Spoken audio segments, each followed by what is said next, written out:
This is the BBQ Central Radio Show, which is recorded live each Tuesday at 9 p.m. Eastern Standard Time.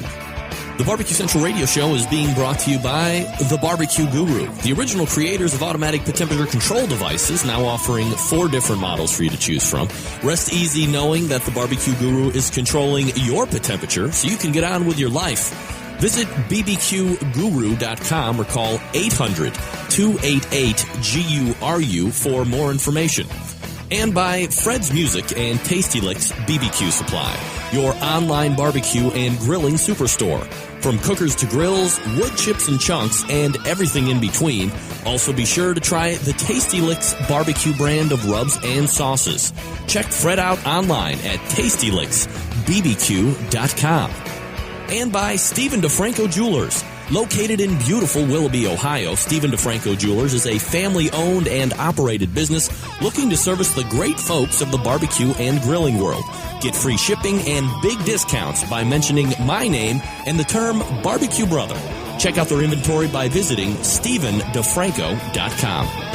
And by Butcher Barbecue, with 30 years of experience in retail, wholesale, meat markets, food service, and customer service. Using that experience, everything they do and sell at Butcher's Barbecue comes from real-world knowledge. Check out their award-winning spices, sauces, marinades, and injections by visiting ButcherBBQ.com. Always trust your butcher. And by Green Mountain Grills. Discover something you'll really, really love. Grilling with pellets. Green Mountain pellet grills are the top of the line, best of the best, but not the highest in price. And be sure to check out all of their flavor rubs, sauces, and pellets for the Green Mountain Grill, all on their website. Visit greenmountaingrills.com to peruse the entire products portfolio. And by Barbecuer's Delight Wood Pellets. 2/3 oak, 1/3 flavor wood, giving you that perfect combination of BTU burn and sweet, succulent smoke you're looking to get all over your meat. A wide variety of flavors, so please go to the website to check it out and get yours today. Barbecuer's Delight, which is bbqrsdelight.com. Hi, this is Larry Wolf of Wolf Rub Barbecue Seasonings, and you're listening to BBQ Central. So to get that perfect barbecue, you use wood. Are you sure it's safe? Whatever. We put the lighter fluid on, strike the match, and oh! Should we call the fire department? That might be a good idea.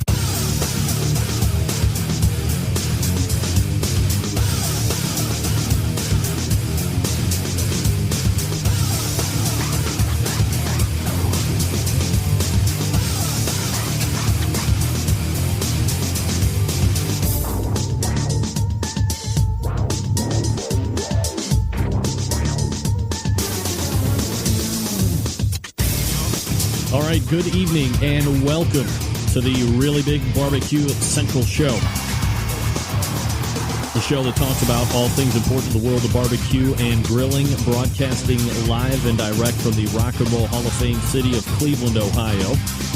Widely considered to be the barbecue capital of the North Coast. I'm your program host, Greg Rempe. Happy to have you aboard here on your Tuesday.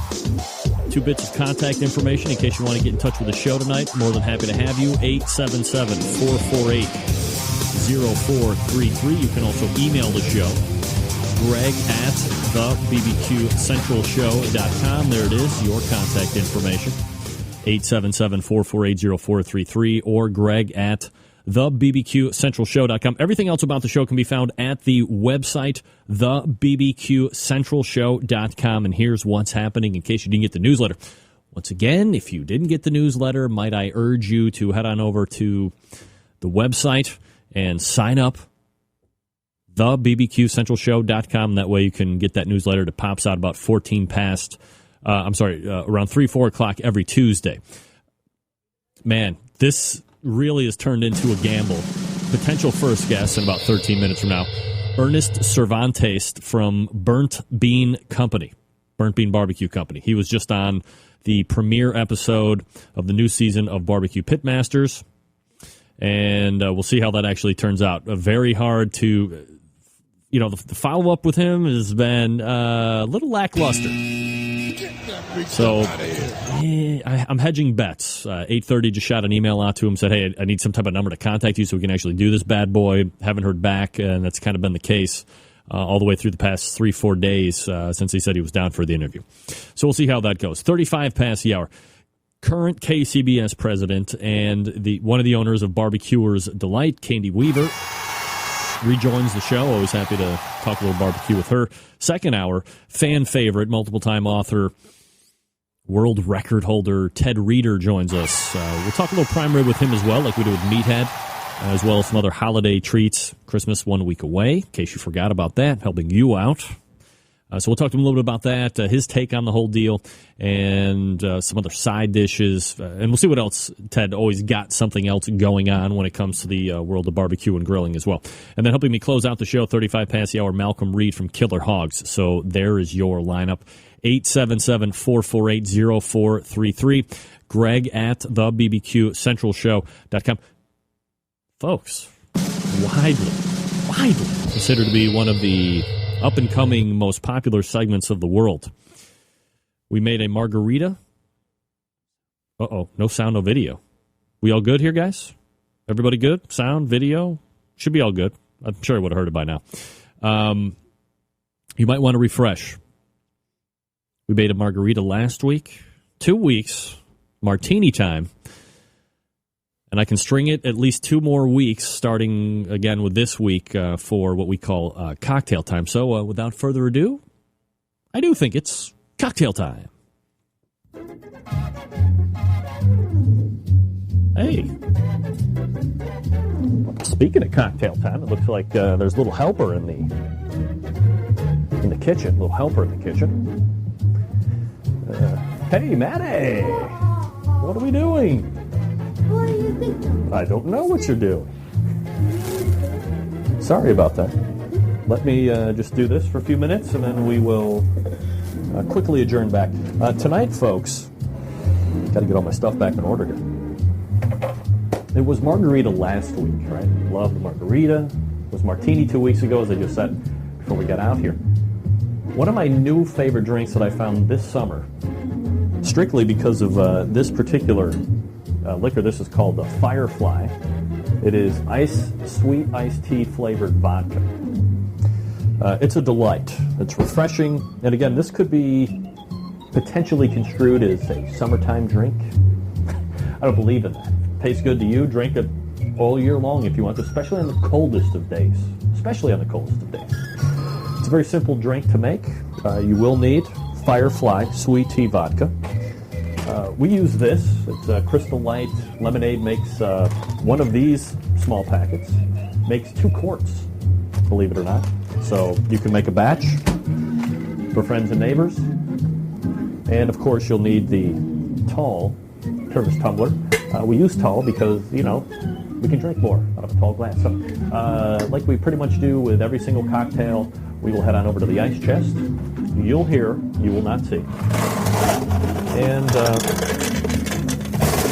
I may be considered an ice hog or somebody who might be considered to overdo it when it comes to the amount of ice that one uses in a drink. Here we go. This has a nice pour spout. I have no ounces, or I just go by eyeball. So for me, it's going to be a little less than half. So here we go. This is 80 proof. Good stuff. Oh, look at that. All right. So that's just a little less than half right there. And then we'll go into the refrigerator, grab the iced tea.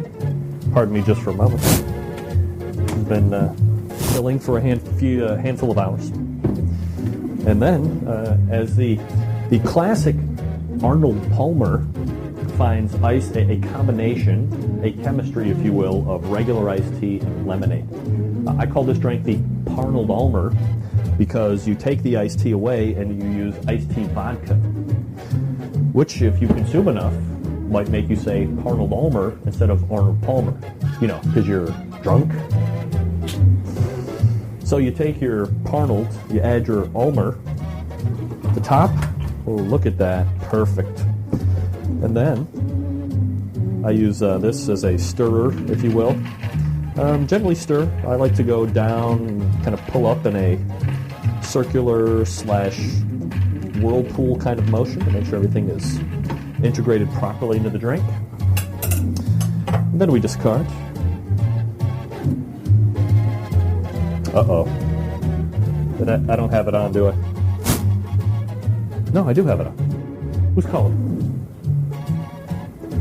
This could be bad.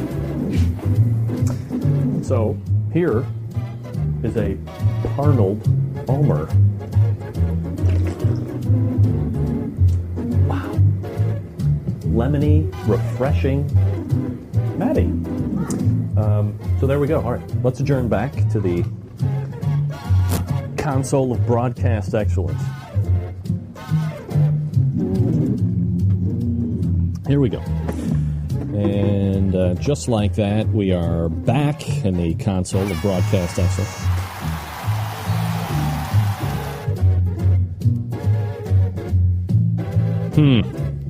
So what have we found here? I clicked on the Facebook link and now have both. I don't know. You tell me. Hey, look at that. I'm going to have a first segment guest. All right. So enjoy that for what it is, the Arnold Ulmer. I'm going to enjoy it for the at least the duration of the first hour. What? Well, just in case. I don't know.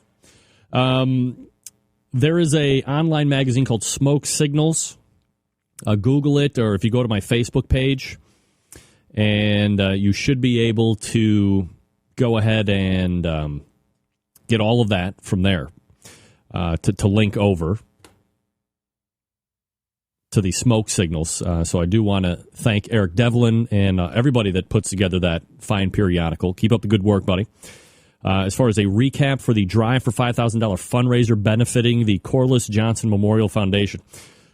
A whole week and no donations. Boo. So we're stuck at 3,000. We have 2,000 to get. 2,000 to get to. PayPal address, if you want to do that, to Greg at thebbqcentralshow.com. Greg at thebbqcentralshow.com. You can also make PayPal donations directly to cancersuckchicago.com if you're looking for that tax benefit like we learned about last week. And giveaways tonight include Killer Hogs barbecue sauce, a Barbecuers Delight Super Smoker Pack, and meat rakes. Does it get any better than that? I doubt it. All right. By the way, straight ahead, coming back, we do have the Killer Hogs giveaway. So have your fingers ready. Fingers?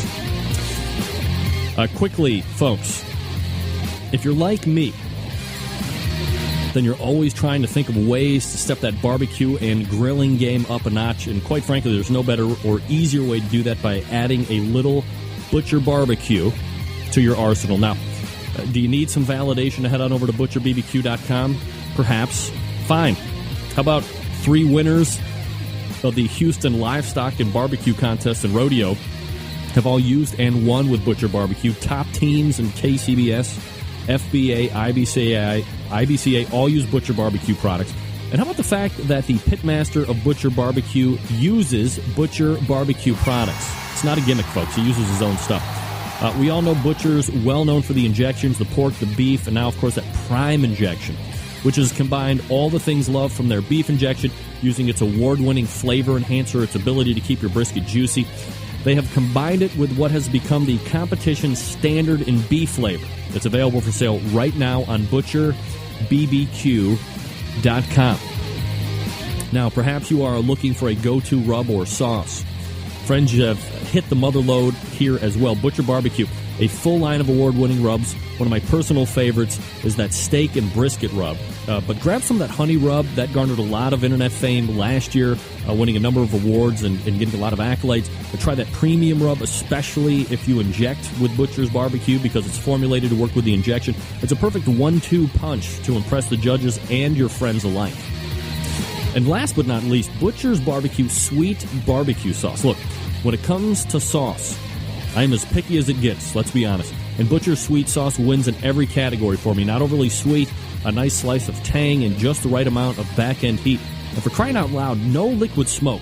Dave took the time and effort to make a quality sauce, and he didn't take the easy way out like most folks do when they add that devil's urine, better known as liquid smoke. Grab a box of 6. It's going to go fast. And no worries on breaking the bank when it comes to shipping either. Orders $55 or less ship at $7 US bucks. 56 and up ships at $9. Cheap. Head on over to butcherbbq.com. Stock up right now. Of course, they do have that a trade-in program going on as well, like they have for the last number of months. Butcherbbq.com.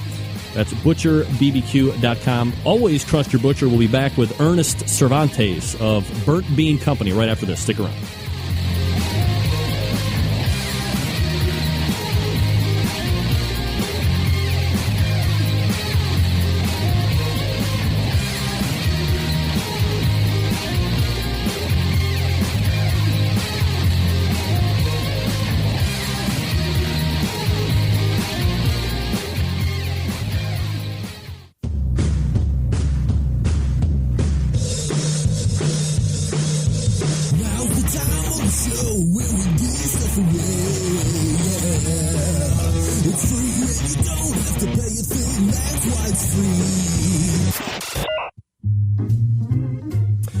All right, gang, up for bid the very first time out tonight. Killer Hogs barbecue sauce. Hold on a second. Let me see if I can darken myself up a little bit. I know I'm getting a little, somebody say Demi Moore look. That didn't help at all. Damn it. Anyway, look. Killer Hogs barbecue sauce up for grabs. If you've already won, don't bother. Also, sorry, folks. Well, not for this one. Maybe for the next one. All you have to do to get your hands on a bottle of Butcher Barbecue is email me. Be the first one in to email me with this in the subject line. Myron Mixon, Jack's Old South. Jack's has to be correct in the plural, non-plural form. Myron Mixon, Jack's Old South in the subject line for your chance and what is up for grabs, Killer Hogs barbecue sauce. Good luck. Broadcasting live from the Barbecue Central Radio. Oh, what did I just do there? All right, hold on a second. Try that again. Faded out the wrong bed. Not very smart. Broadcasting live from the Barbecue Central Radio Network studios in Cleveland, Ohio. You're listening to the Barbecue Central Radio Show. Once again, here's your host, Greg Rempe. Yeah, I'll be honest, that is kind of looking weird. I'm a little ghosty. I'm trying out a new broadcast software as well, so stick with me through that. 877-448-0433, Greg at thebbqcentralshow.com. Those are the 2 ways to get in touch with the show. My first guest tonight has been on TV quite a bit as of late. He's won chopped version of the Grill Masters in the summer and was just on the premiere episode of Season 4 of BBQ Pitmasters. Let's go ahead and race over to the hotline and grab the Pitmaster of Burnt Bean Company, Ernest Servantes, joining us here on the show. Ernest, how are you, buddy? Oh, I'm doing great. How are you, my friend? I'm doing absolutely fabulous, Ernest. Appreciate you making time for the show tonight. And, before we get into the Pitmasters recap, which, of course, everybody's waiting with bated breath for, maybe a little quick background on you and how you got into this whole barbecue gig. Well, long story short, I think I started like everybody else. I was a backyard warrior. And my neighbor just was like, dude, you got to try out for this, barbecue cook-offs and stuff like that. And, I didn't know anything that much about it, being raised in, what was that? It was mostly fajitas. So I said, sure, why not? And took my $50 55-gallon drums out there, and I hit first place right off the bat. And I guess that's the bug bite hit, and the rest is history. So hook, line, and sinker right from there, huh? Yeah. Sometimes it's just that easy. We're talking with Ernest Servantes of Burnt Bean Company. The website, by the way, burntbeanco.com if you want to check him out on the internet. Let's recap the show this past weekend, Ernest, and I'm sure you followed the many iterations of this BBQ Pitmasters through the years and through the seasons. This time, no overall champion as there was in years past. It's really one and done with some, in my humble estimation, average prize money. Your thoughts on this version of the show, and how did you like taking part in it? Well, first of all, BBQ Pitmasters, I think, is the mecca of every barbecue show that any barbecue competitor, as well as backyard warrior, wants to be on. To be called up and being asked to be put on a show, I was all gung-ho about it. I could care less about the money and anything. I guess that's just the validation of our industry is trying to be on that show. And I got to get on the show, and just the opportunity to meet Myron and Tuffy and Aaron was a blessing. So, I took it and ran with it. At first, I didn't have any money for it. Actually, that was Myron kicked in the money in for that pot. So it was a big surprise. So there was no money. There was no prize money at all. Right. There was no prize money at all, and at the last moment, Myron, I think, threw in $2,000.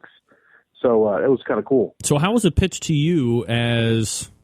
I'm guessing it was probably Original Media or Destination America getting in touch with you as far as, once you had been cast and they said, hey, we're going to do this Texas-themed barbecue. We want you to take part of it. By the way, no prize money whatsoever, and there you go. Thanks for coming. Yeah, that's basically exactly what you said. Oh, my God. It was one of Is it so? And I've probably sketched this out down the road here in the questions thing, but I mean, obviously, being on TV is its own great thing. But, I mean, competitors are competitors.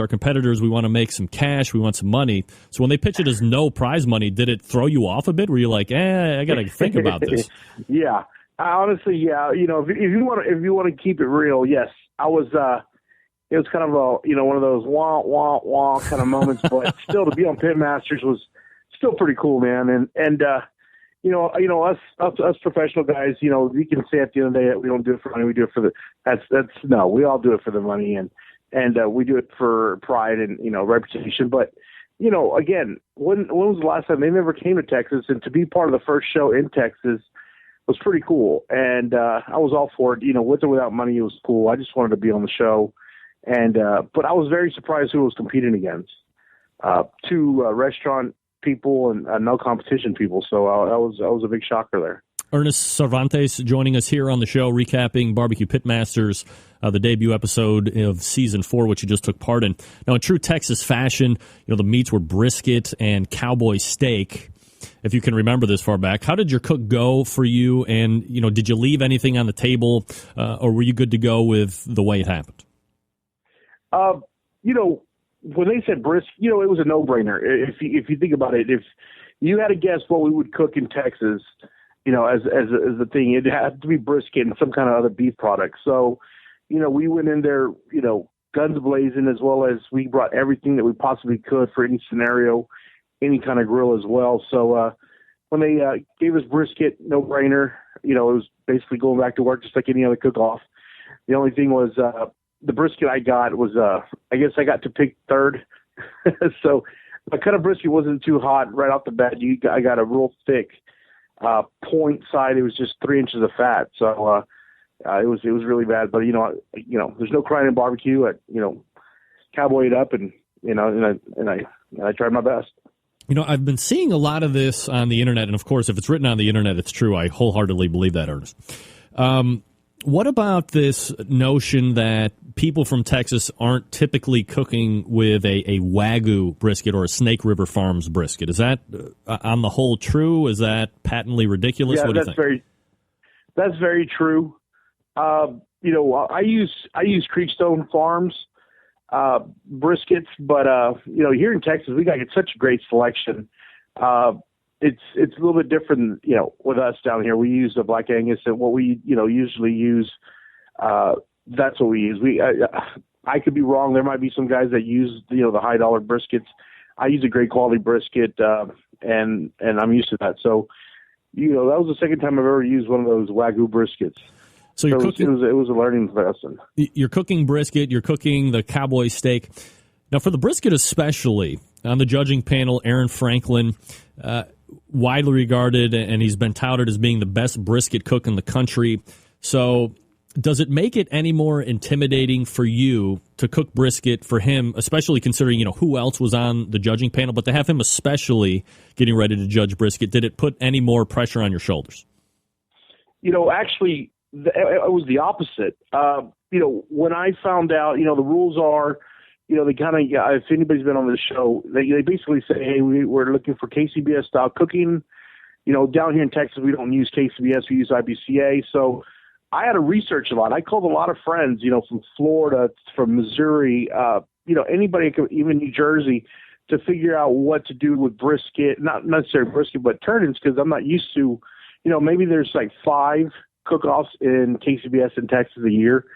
So we're used to our own sanctions. So I was kind of nervous on that. But the nervous part, because I was a competitor and a competition cooker, so I was more intimidated with Myron and Tuffy than Aaron, because I know Aaron is one of those plain Jane salt pepper guys, and restaurant style. He leaves everything on there instead of trim, neat, clean boxes. Ernest Servantes joining us here on the show. I'm always endlessly fascinated with TV and what happened versus what we're showing you. So how true was the final show that we saw Sunday versus all that raw footage that was captured? And did you see any angles being tricked up that weren't really happening there, that they were trying to make a story, if you will? Well, actually, everything was pretty much spot on. The only thing, I know we were running towards a little late, so they had to make a lot of updates the next day. So if you ever saw the first issue of Pitmasters where they said, which brisket would you choose? That was like a day later, so that's why they all look like crap. But just like any other show, they have their trials and tribulations. They did a great job on the show. They let us cook, and they filmed us the whole time. And you're trying to get a show where you have a long cut of, beef, especially brisket, which takes a long time to cook. It's not so much you can film doing for 6 to 8 hours just sitting there. You know what I mean? So that was the one part that was very difficult. If John Marcus came up to you or the production team and said, hey, Ernest, we're looking for your input on how to make this show better for the next time, what would you tell him? Go back to the old style, what everybody fell in love with. Getting about 5 or 6 cooks, teams, follow them through the competition circuit, because it's a better show like that, because not only are you not just doing 1 or 2 meats that no one really cares about, but you're actually learning how they box things, learning how they turn in things. And every time, if you have DVR, you pause it. And I know I'm not the only one guilty at that. It's pausing it, checking out the way they do their boxes, what's around, learning some secrets of the game. And that was so much fun seeing that show compared to now the way they have it, state, don't get me wrong, it's really cool, but I really like the old format.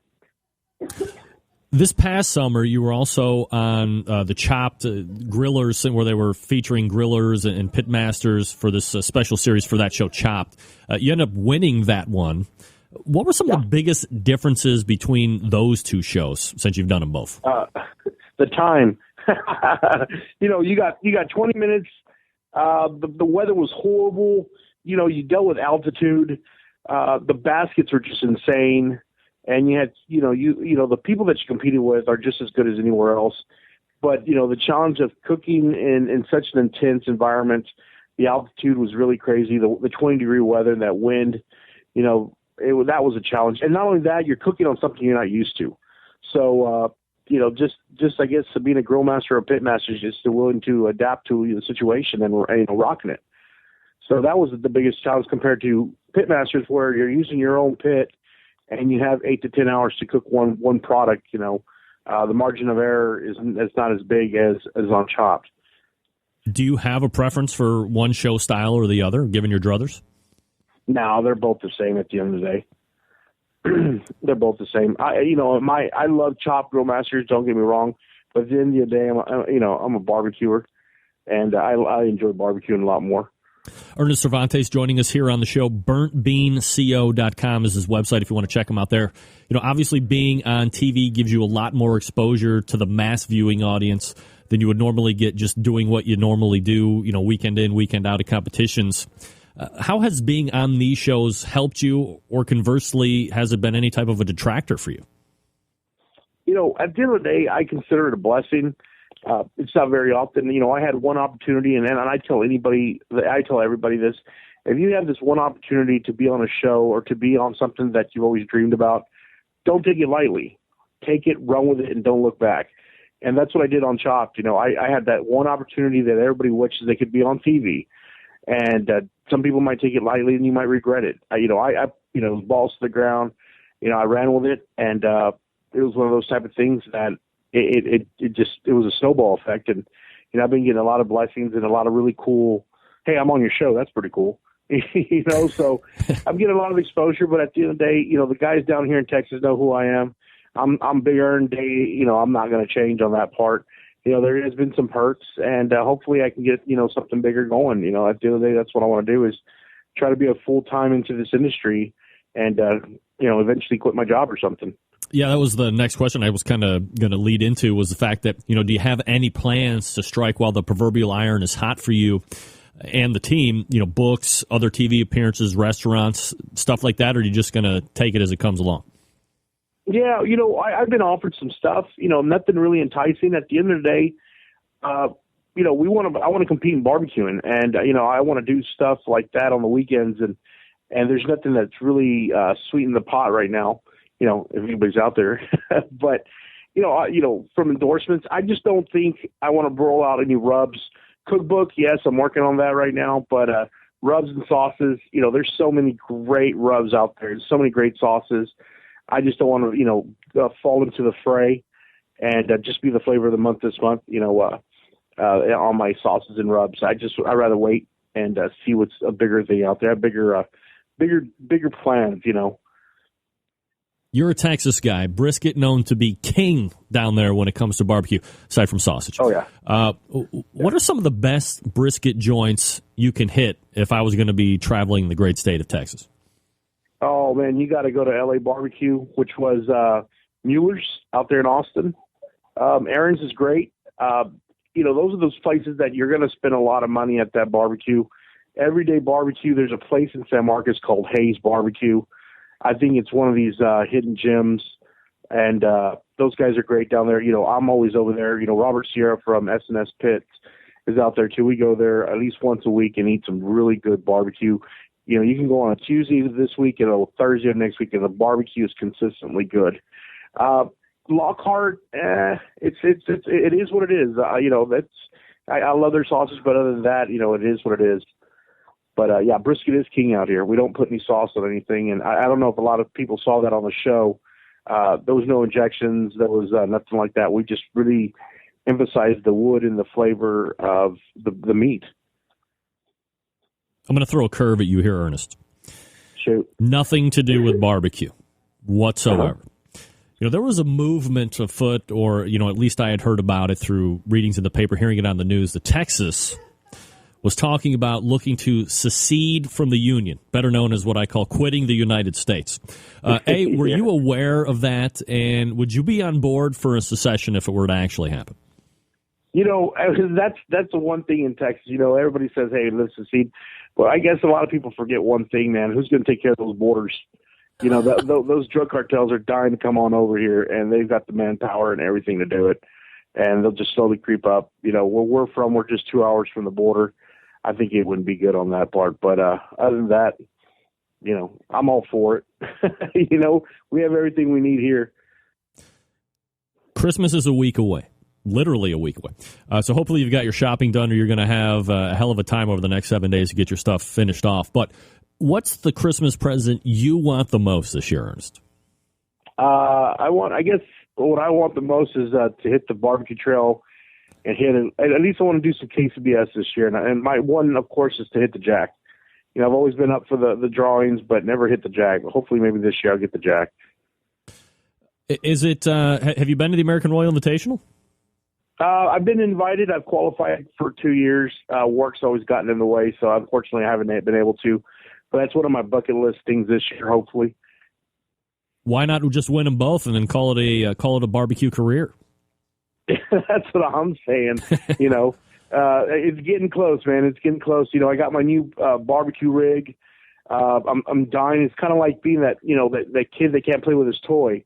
I got it in October, and I've yet to play with it maybe twice since then. That's how busy I've been, traveling all over the United States. So, fingers crossed this year I'm going to be going to Guns Blazing in January with the San Antonio Rodeo.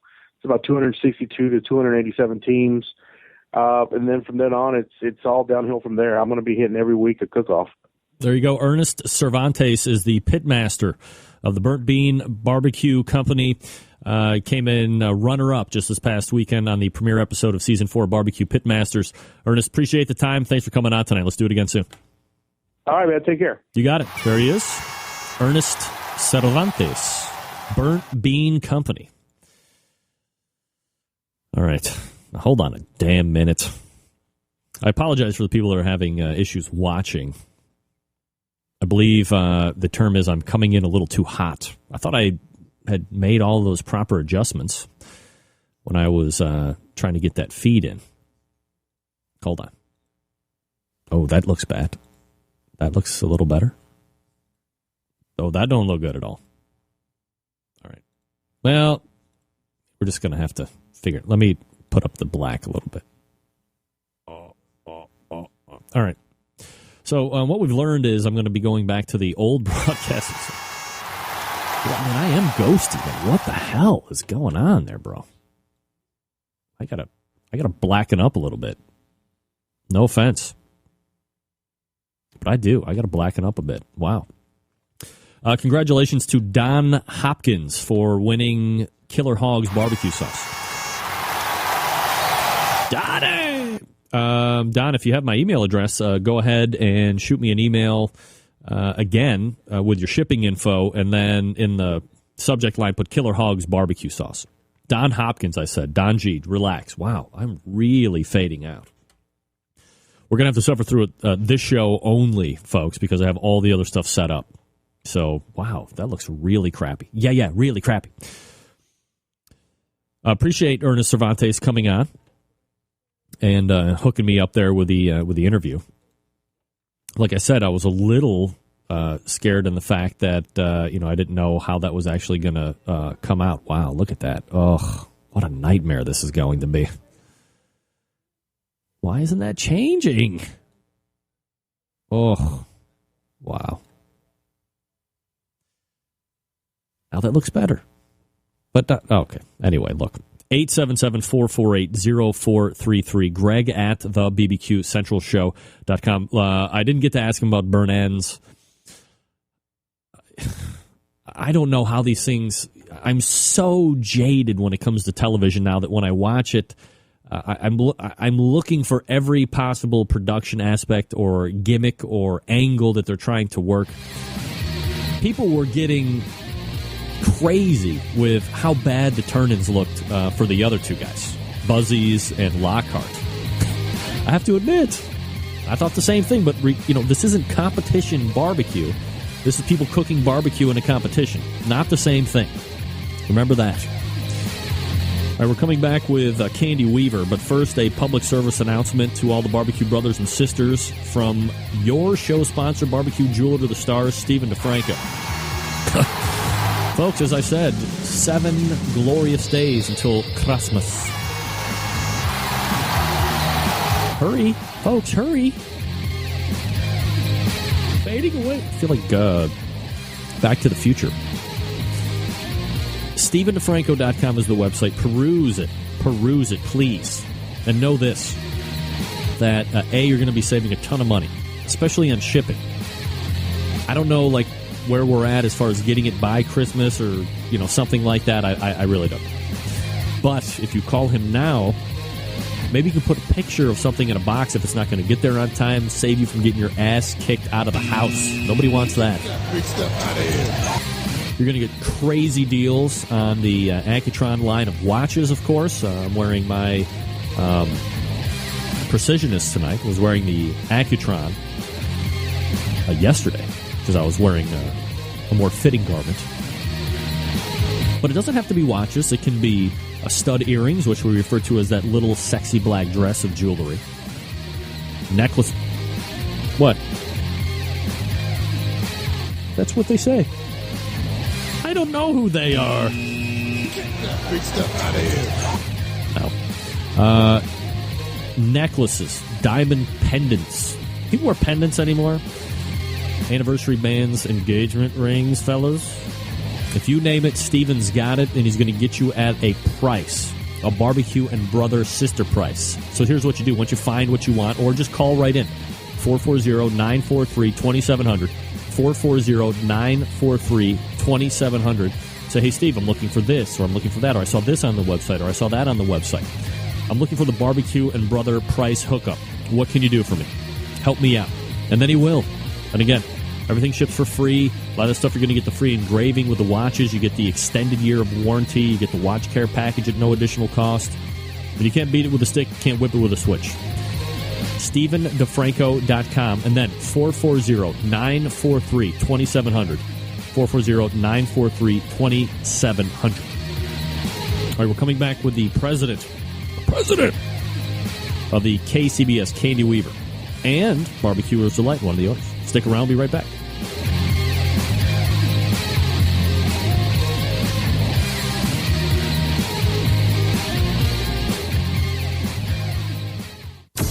Get in the smoke. Call 877-448-0433 to get on the air.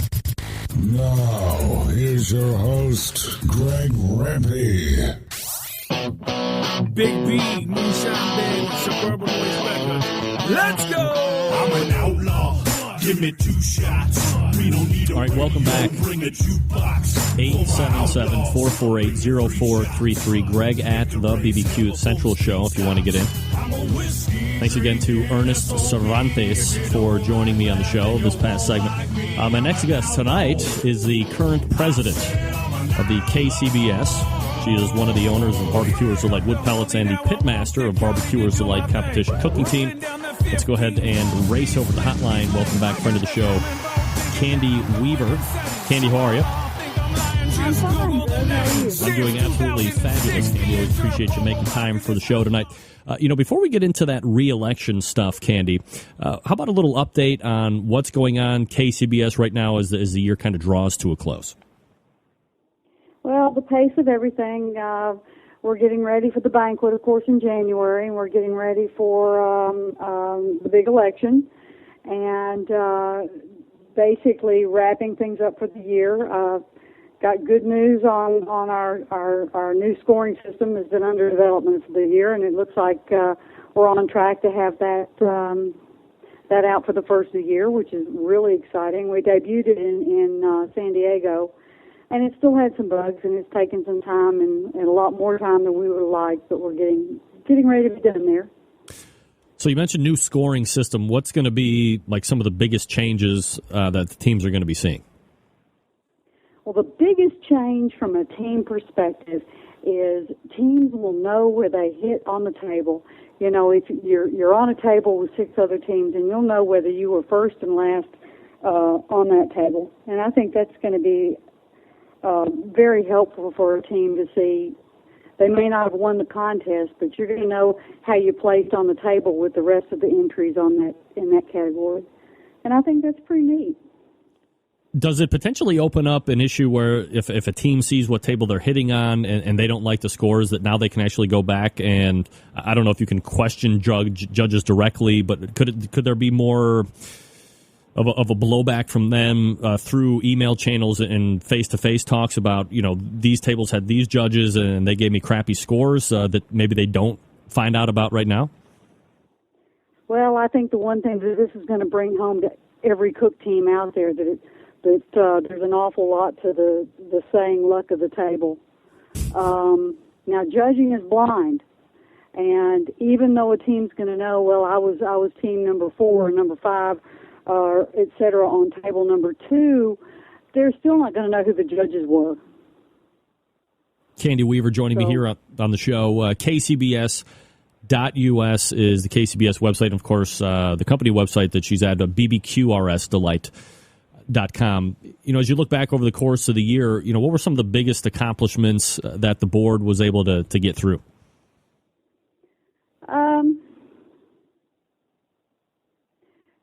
I don't know as any particular board, at least as I close out my third year on the board. Yep. I don't know if there's anything that you can ever really say that. I'd say we managed to increase our number of contests. We're up 2,000 members from last year. You kind of just want to keep things going along. If that sounds kind of silly, it's not really something where you have great highs and lows. You just try to keep consistency and have great contests and deal with problems as they arise. And actually, it's been a pretty quiet year in a lot of respects. Yeah, I was going to say, over the last 3-4 years, you're always, I don't want to say you're hearing a lot of stuff from a small percentage of people, but even now, you're rarely hearing any type of uproar through the internet chatter or through other channels as well. So, obviously, no words or no feedback or not hearing anything is obviously a good thing when we're talking about this. What are some of the things that are in the works that you're trying to revise or change or otherwise make better for the membership right now, aside from that scoring system? Well, the big issue is one that was initially, I think it has its seeds back all the way to 2009, and that's the thought of regional representation. Mm-hmm. And there was a non-binding consensus in the election in 2000 and last year, and the board never could work a way that a majority of the board could vote for as far as a way to do it.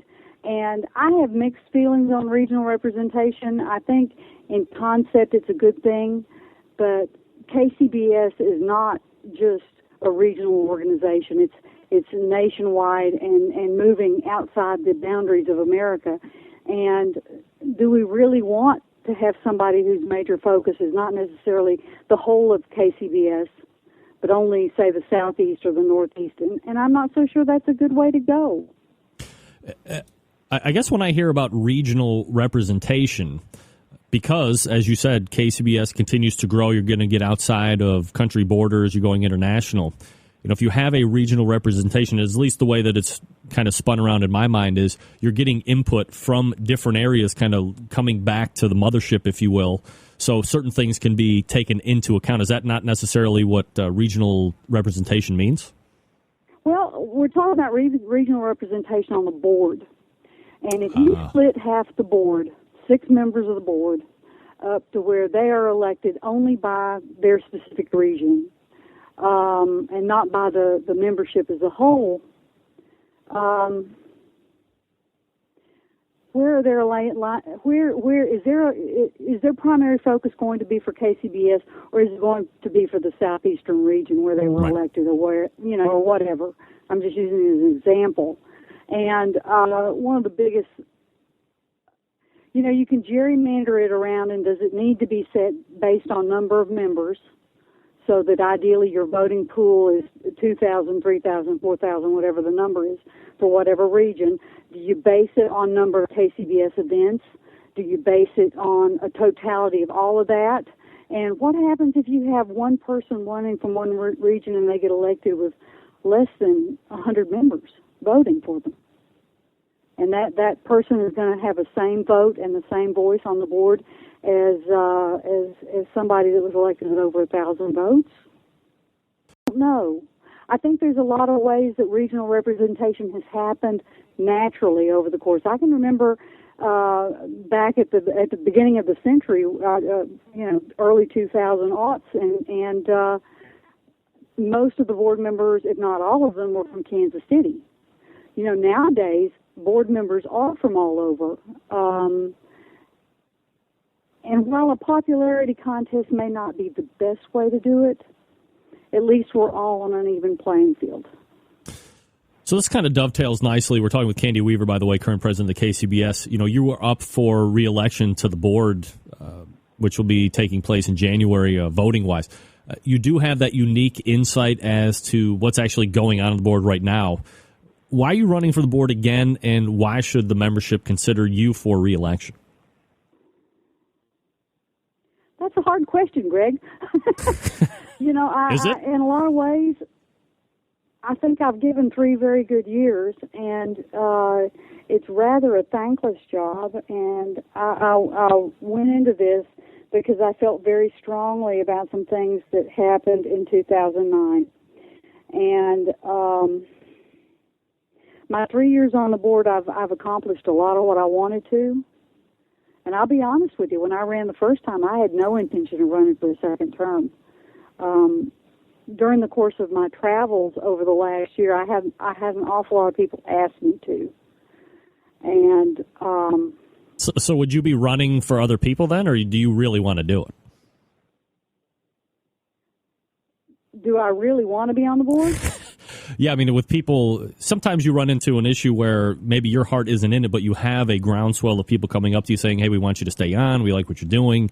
So you decide to make a decision that maybe your heart isn't in, but you feel almost obligated by other people asking you to do it because of your past performance. Oh, I wouldn't say that. I think my heart is very much with KCBS, and probably always will be, whether I'm on the board or off the board. I absolutely adore the whole competition thing, and I would say that I am running for the board mainly because I would like to serve another year as president of KCBS, because I like the direction that we're going, and I'm not done. All right, so let's assume, hypothetically, you are reelected. What are some of the things that you would like to see done over that next term that you would be serving? I would like us to look beyond where we are now. There's been talk for years and years about KCBS ought to be a for-profit organization. We ought to be run as a sporting club, and perhaps be a lot more professional about how we do things. I'd really like to look at ways we can achieve that. I'd like to look and see. There's been talk for probably the last year and maybe longer about a KCBS museum in Kansas City somewhere where it's a destination. You know, the Hall of Fame is already at the American Royal, and God bless it, I'm glad it's got a home outside of a closet in Iowa. But KCBS has done an awful lot for Kansas City and for barbecue in general, and we could be a destination for Kansas City and give back to our roots and embrace barbecue, and use a lot of the information that we've gathered over the years and make it into something that is really worthy of visiting. Katie, I got you. I'd like to see that happen. All right, now I got you for a couple more minutes. So before time runs out here, I do want to jump a little bit into the other side of things that you do, which is pellets. Okay. First of all, anything new going on as far as like flavors or product offerings or anything that we could be on the lookout for 2013? Probably not. We're still scrounging around for peach, and I hate it, but we ran out of one of my favorites, and that was the wine-soaked oak. But that was really pretty much a serendipitous find. I really don't have anything in the works. We've had a very, very, very bad year, Greg. And really? With all that has happened in 2012, I'm just really glad that Barbecuers Delight is still here, and we're back to making pellets. We had a fire in May of this year that literally burnt down our production facilities. And, thank goodness we were insured, and we didn't burn down the inventory.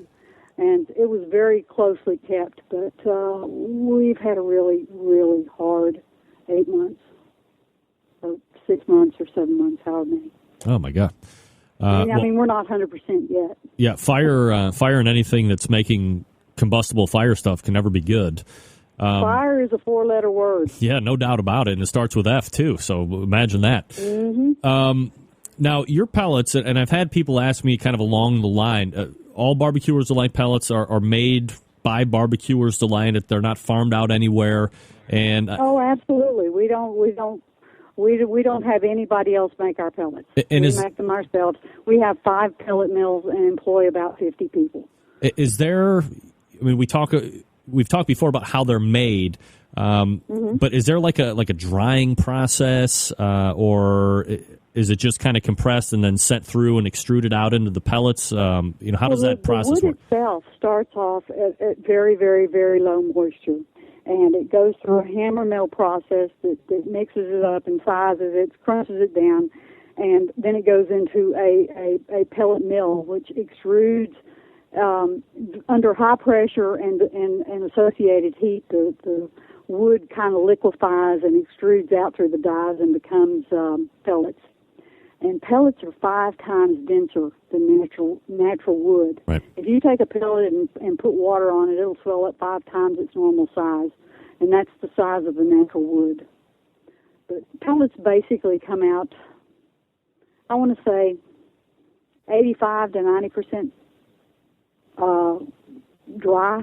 There's not much moisture in them, which is one reason why they work so well. They're very, very efficient as a fuel.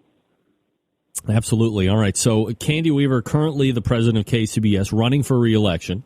Humbly, obviously, asking for your vote. Candy, always appreciate the time you've given to the show, especially on the KCBS side of things. You know, because I've made some relationships before over there, and for whatever reason, we do one interview, and, you know, nobody ever wants to come back on for as long as they're on the term. But you've always come back every time I've asked you, so I appreciate the candor and quite honestly, the honesty that you give us. And, of course, I thank you for the support on the Barbecuers Delight side of things as far as the show is concerned. So thanks so much for coming on tonight, and good luck. Greg, thank you for the opportunity, and best of the holidays to you. Thank you. You as well. There she is. Thank you. Candy Weaver, president of the KCBS, maker of the Barbecuers Delight wood pellets. Wait, there I am. Hello. We're going to be giving away a Super Smoker pack from Barbecuers Delight next hour. That'll be coming up shortly. Get your fingers ready. I'm Bob Marley. Look at right in my microphone. It's green screened out like crazy. Ugh. You know, this broadcast offer really had the potential. I love it, but obviously I hate it. Gang, let me talk to you quickly about Casey Lick's Barbecue Supply. Look, you know, I've said it before, I'll say it again. People are out there to take your money on the internet. No, folks, it's not just the porno people. It's unsavory businesses. It's creeping marauders, as I like to say. So when you're forced to go on the internet to buy something for your grill or your smoker, feel confident that Fred's Music, Tasty Lick's Barbecue Supply is there to help you, because here are a few things that a lot of other people on the internet don't do. A, it's all inventoried. Everything you see on the website, inventoried. Absolutely. It ships to you promptly. It's priced fairly. 3 of the most key things. And they're reputable. They've been doing business for years and years. They actually have a physical location in Shillington, Pennsylvania. So, you know, you might be able to find an item cheaper somewhere else, but you can't be 100% confident that you're actually going to get the item you buy. You don't know how long it's going to take to get to you. You know, all these questions are great to ask, but nobody has 100% assured answers. That's why when you buy from Tasty Lick's Barbecue Supply, the items are in the store, they ship to you promptly, and everything is in the store that's priced fairly. You want to work out a special deal with Fred? Give him a call. See if you can work out a back deal Jones with him. Who knows? He's a businessman. He sings Barbecue One. And the other song, Dirty Chicken or Rancid Chicken, whatever that song is. Tasty Licks carries grills, smokers, ceramic cookers, electric cookers, various charcoal types, wood chunks, chips, cookbooks, accessories. If they don't have it, you might not need it. And on top of all that, Fred carries many of the other show sponsors in his store as well. So you're almost doing this 2-for-1 thing, shopping at a sponsor, buying sponsors' products. Best of both worlds. And like many others, they have their own line of rubs and sauces. Got to check those out as well. They're all very good. I love the Tree Hugger blend spice. Love it. Great on veggies. Head on over to TastyLicksBBQ.com. Let the confidence exude from you as you make your online purchases. And then enjoy your items upon delivery. Don't forget that Fred and the gang are there to help you after the sale as well. Hello. TastyLicksBBQ.com. We'll wrap up the first hour right after this. Stick around. We'll be right back.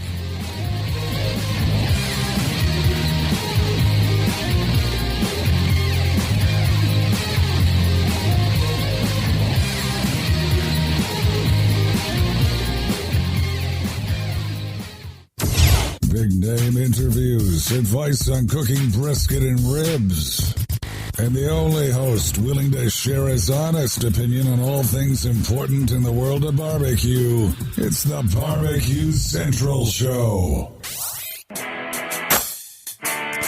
All right, 877-448-0433. Greg at thebbqcentralshow.com. You can see it. It's right there. That's me. That's me. Craziness. Yeet. There's whiskey in my soul. How do you do that? Oh, I lost my heart. Thanks again to Candy Weaver for joining me. Current president of the KCBS. Running for re-election. There was a point in that conversation. Jesus Christ, look at the hair. What a mess. I apologize, folks. Does it look that bad, or does it just look weird? There's a lot of cool stuff that I can do with this software that I can't do with the other one. But if it looks like a tool, hold on, more of a tool. I don't want to do that.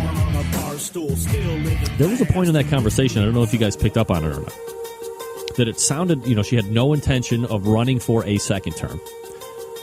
She got in, and look, when she got in 3 years ago, KCBS, by all accounts, a nightmare. So you got to commend somebody that's willing to step up and take the bull by the horns. No pun intended. Pun intended. Why not? So now it's the end of the term. 3 years later, 3 years removed, she's done a lot of things. She's gotten a lot of things accomplished that she's wanted to. People are telling her, hey, you're doing a good job. We like what you're doing. Run for re-election. There was a point where I thought she was going to say, I don't personally want to do it, but there's an obligation. That's why I followed up with that question. So it was refreshing to hear her say, look, I'm getting that from other people, but look, deep down inside, I had a great first term. I got some things done that I really wanted to do, and I want to do it again. Got to commend her for that. Snipe at her all you want because maybe she isn't as eloquent on a interview, but from all accounts, look, the squeaky wheel gets a greasing. No news is good news. And quite honestly, since she's been in, you rarely hear the bitching and complaining that you had heard prior to her getting in 3 years. So if you are a KCBS member, which I am not, then hey, re-elect her. Cast your vote for her. Mid-January, we do have some other women looking to make their appearance and ask for your vote as first-time board of directors. Stephanie Wilson and Cheryl, whose last name I forget. We're pointing to the second hour. Great second takes coming up, gang. You don't want to miss it. Stay tuned. I'm going to refresh. You refresh. Maybe refresh your web browsers. And there you go. It's the second hour coming up. You're listening to the Barbecue Central Show right here on the Barbecue Central Networks.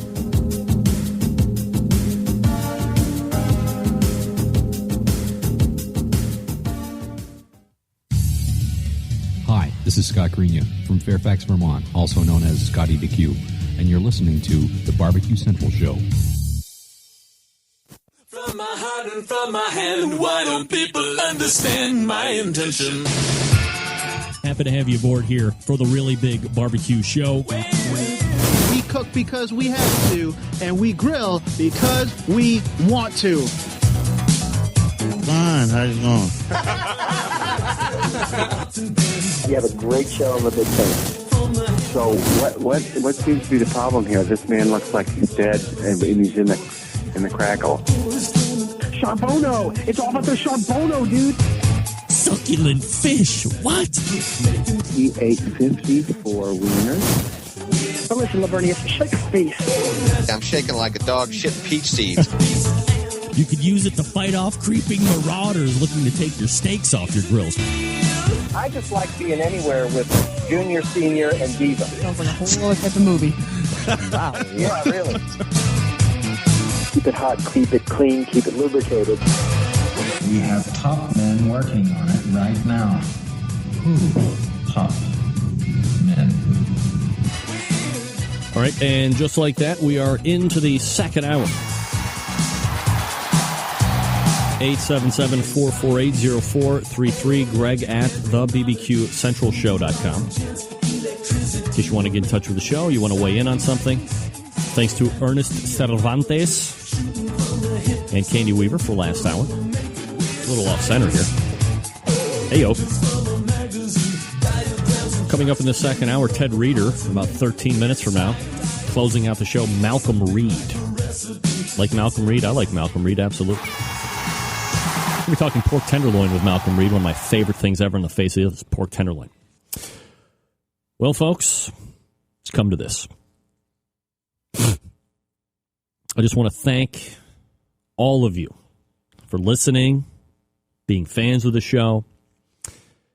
I'm sure I don't need to remind you that this will be the last show ever. Get that big stuff out of here. As sad as that sounds, we should all take some solace in the fact that while this will be the last show, the last Barbecue Central show ever, we'll all be dying together come Friday.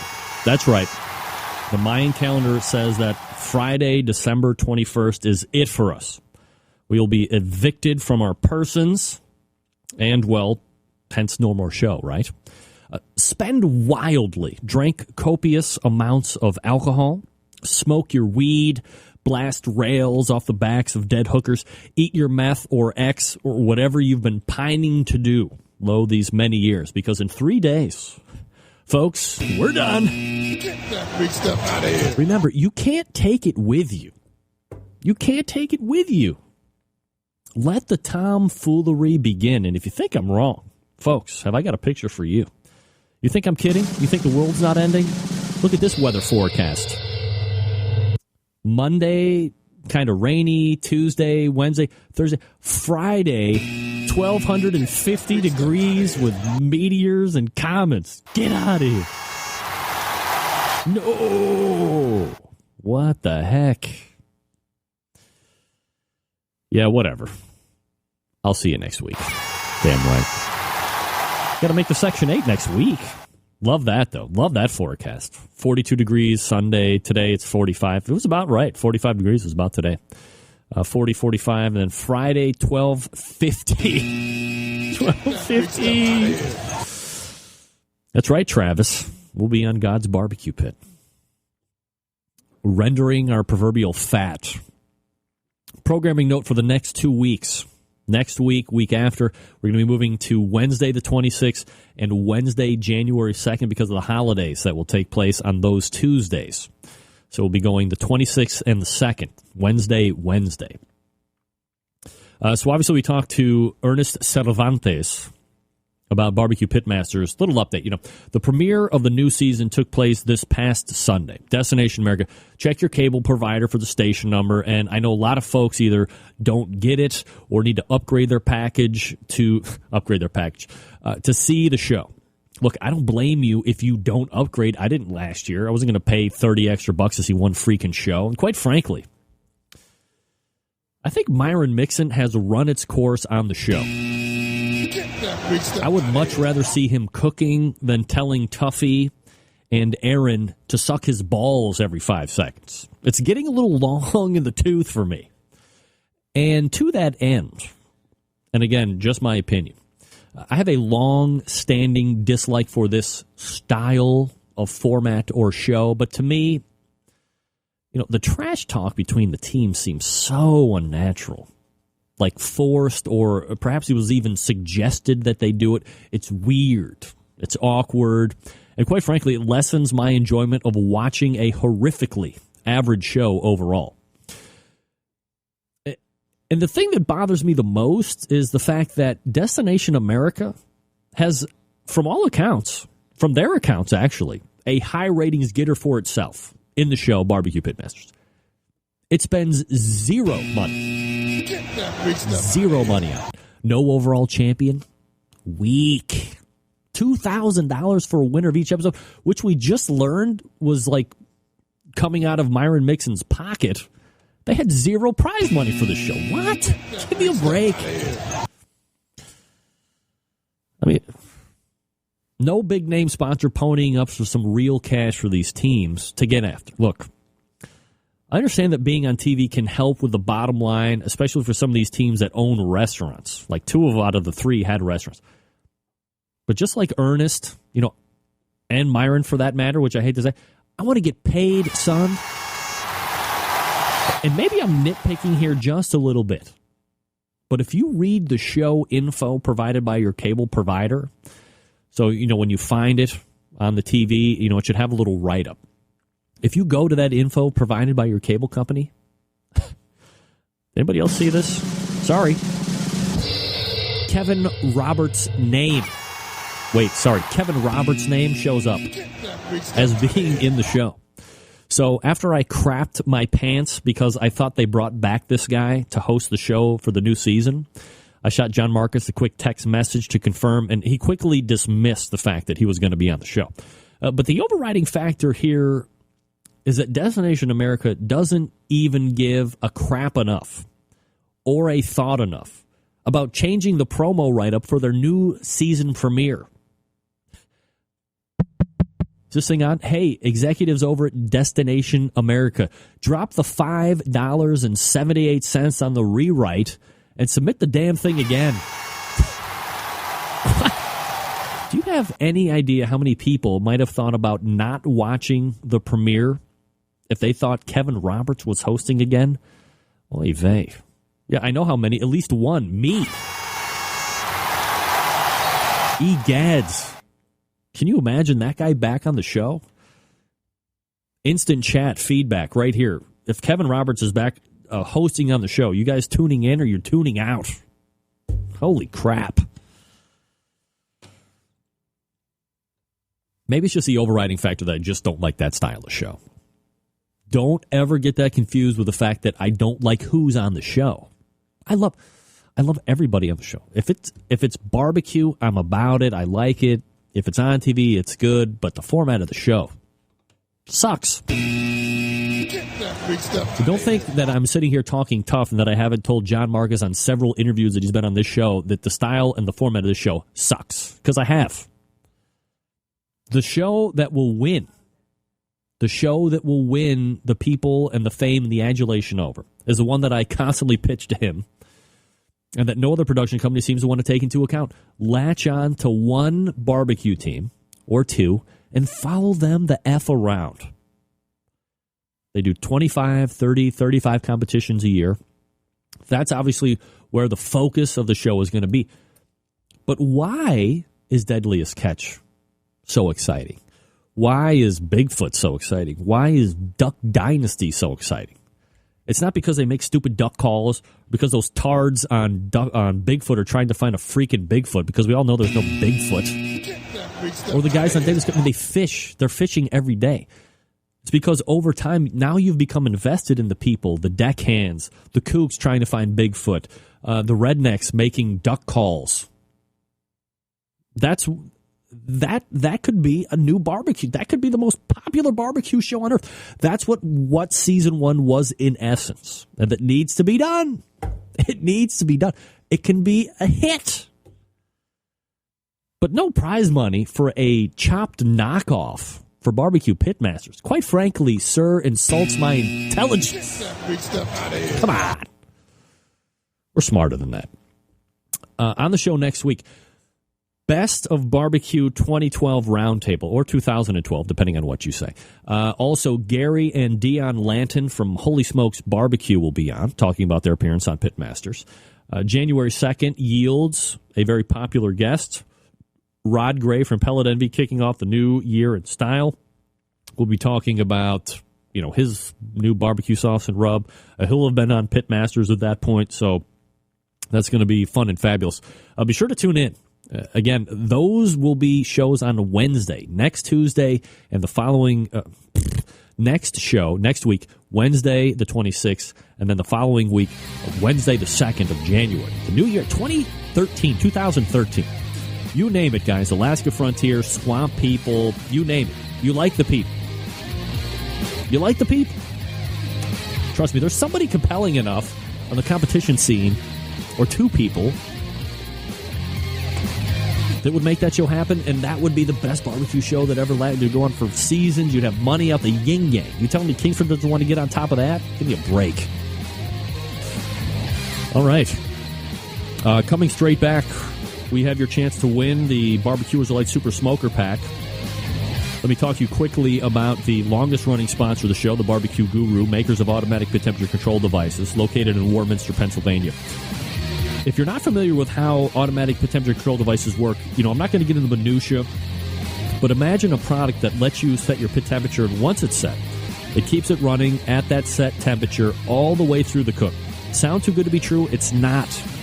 It's real life technology. You could probably get it for Christmas still if you wanted to. And it's available today.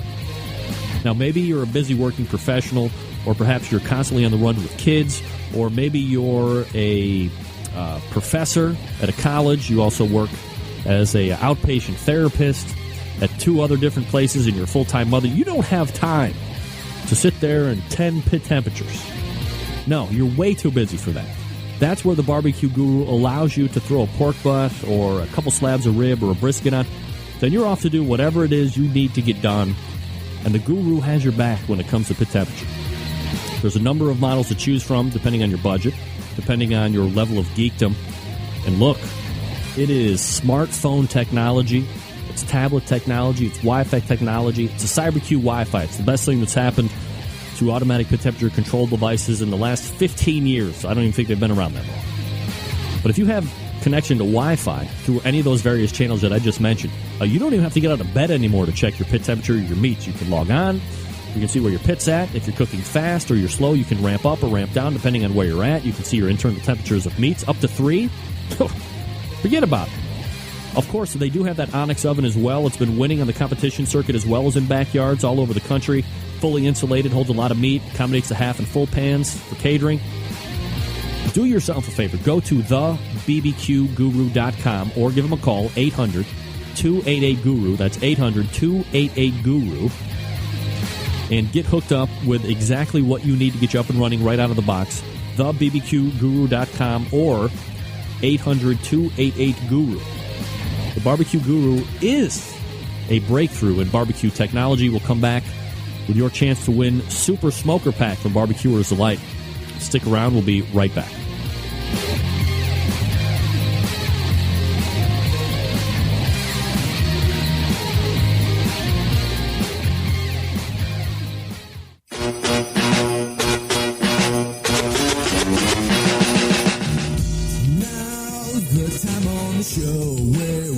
Stuff away.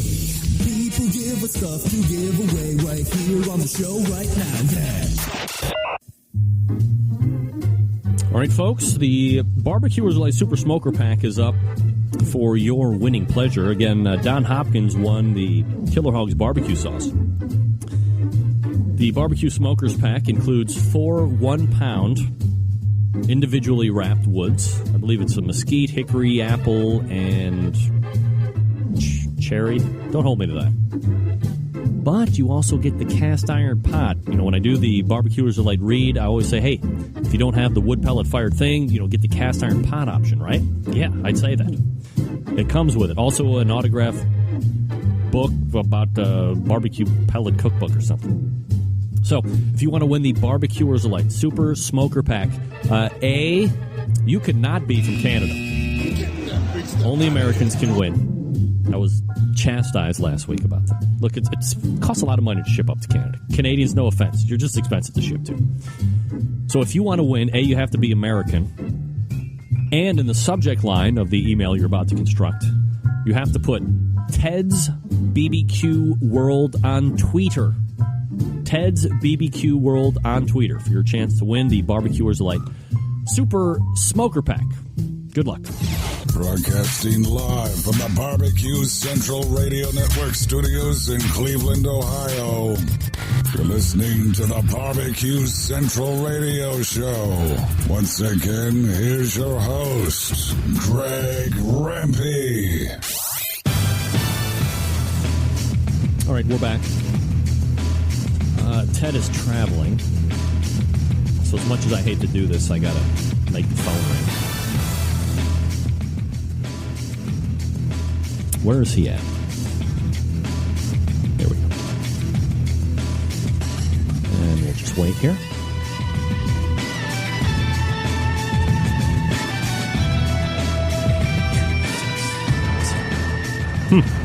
There we go. Here we go.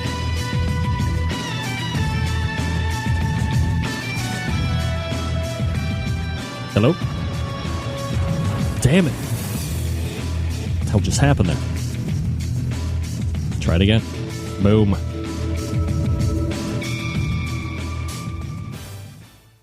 Good evening. happy holidays from the Chicago area downtown on the Magnificent Mile. How may I assist you?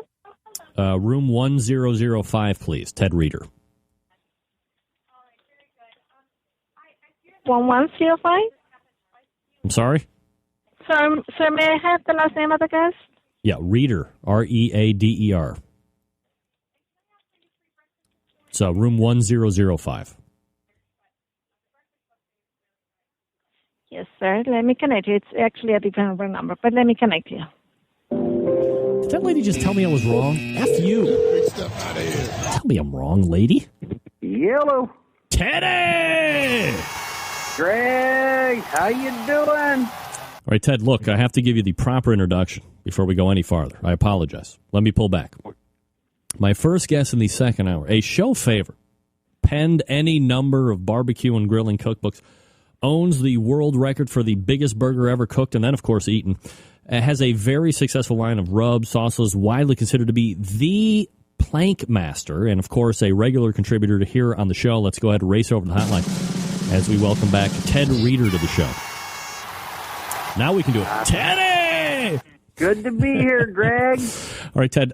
So before we get into the subject matter tonight, you travel quite a bit, obviously. I had to get to the front desk tonight to get to you. Where are we finding you this fine evening? Well, tonight I'm back in one of my favorite cities in the United States, Chicago, and just finished up a dinner over at a new barbecue restaurant here in Chicago called Bub City Barbecue. It's owned by the RPM Group, or the Melman Group, the Let Us Entertain You Group. And Bub City actually, I think, started as a barbecue joint probably over 15 years ago here in the Chicagoland area, and then closed up and has reopened, reemerged with a great chef named Doug Saltis, and a lot of fun there tonight. Had some good laughs, great service, tasty treats coming out of the kitchen, some icy cold beverages, some sweet tasting bourbon going down my gullet. I tell you, I had a fantastic time, and I always love coming to Chicago because it is a city that's after my own heart, based upon love and food and having a good time. Ted, because you've been there so often, because you're doing business out there, I mean, you do have that kind of insiders or a unique perspective on the city. If I was going to tell you I was going to be going over for the weekend, are there 2 or 3 places right off the top of your head that you would tell me I would have to hit no matter what? Yeah, one, you have to pick a steakhouse because steakhouses are the best part about Chicago, or one of the best parts about Chicago. And so I've never had a bad steak in the city, and I've been to over 30 different steakhouses in Chicago. And it doesn't matter if you're going to Gene and Giorgetti's or Chicago Chop House, or you're going to Shula's, or you're going to Kinsey or Kiefer's or Harry Carey's. There are so many. Make sure, you get steak on your menu. Number 2, I love Stephanie Izzard. Chef Stephanie Izzard, one of the top chef competitors back on Food Network in the beginning stages of Top Chef. Her restaurant here, Girl and the Goat, is a lot of fun. Another restaurant that I love is called Publican, where they're doing all kinds of pork-based items and beer flowing from the taps like no other place in this city. It's a lot of fun. And then really, my favorite snack time place is called Hot Doug's, which is a hot dog joint where every day he makes a unique and different hot dog. Oh. Some might be topped with foie gras, some might be topped with crawfish, and it's just a great place to go. So this is a serious food town. New York is serious, but Chicago, people love their food here. They frolic when it comes to restaurants. Ted Reader joining me here on the show. If you want to learn a little bit more about him, tedreader.com is the website. You can follow him on the Twitter, Ted's BBQ World, if you want to follow him there. We've discussed it briefly a few times on the show here, Teddy. And most of the people know you from here on the show, a guy who planks pretty much everything and anything there is in sight, a guy who's barbecue and grilling at everything in sight. but there's a business side to that Ted Reeder barbecue empire as well. You know, when you're down in Chicago or when you're in some other city, what other things are you into that are related to barbecue business-wise?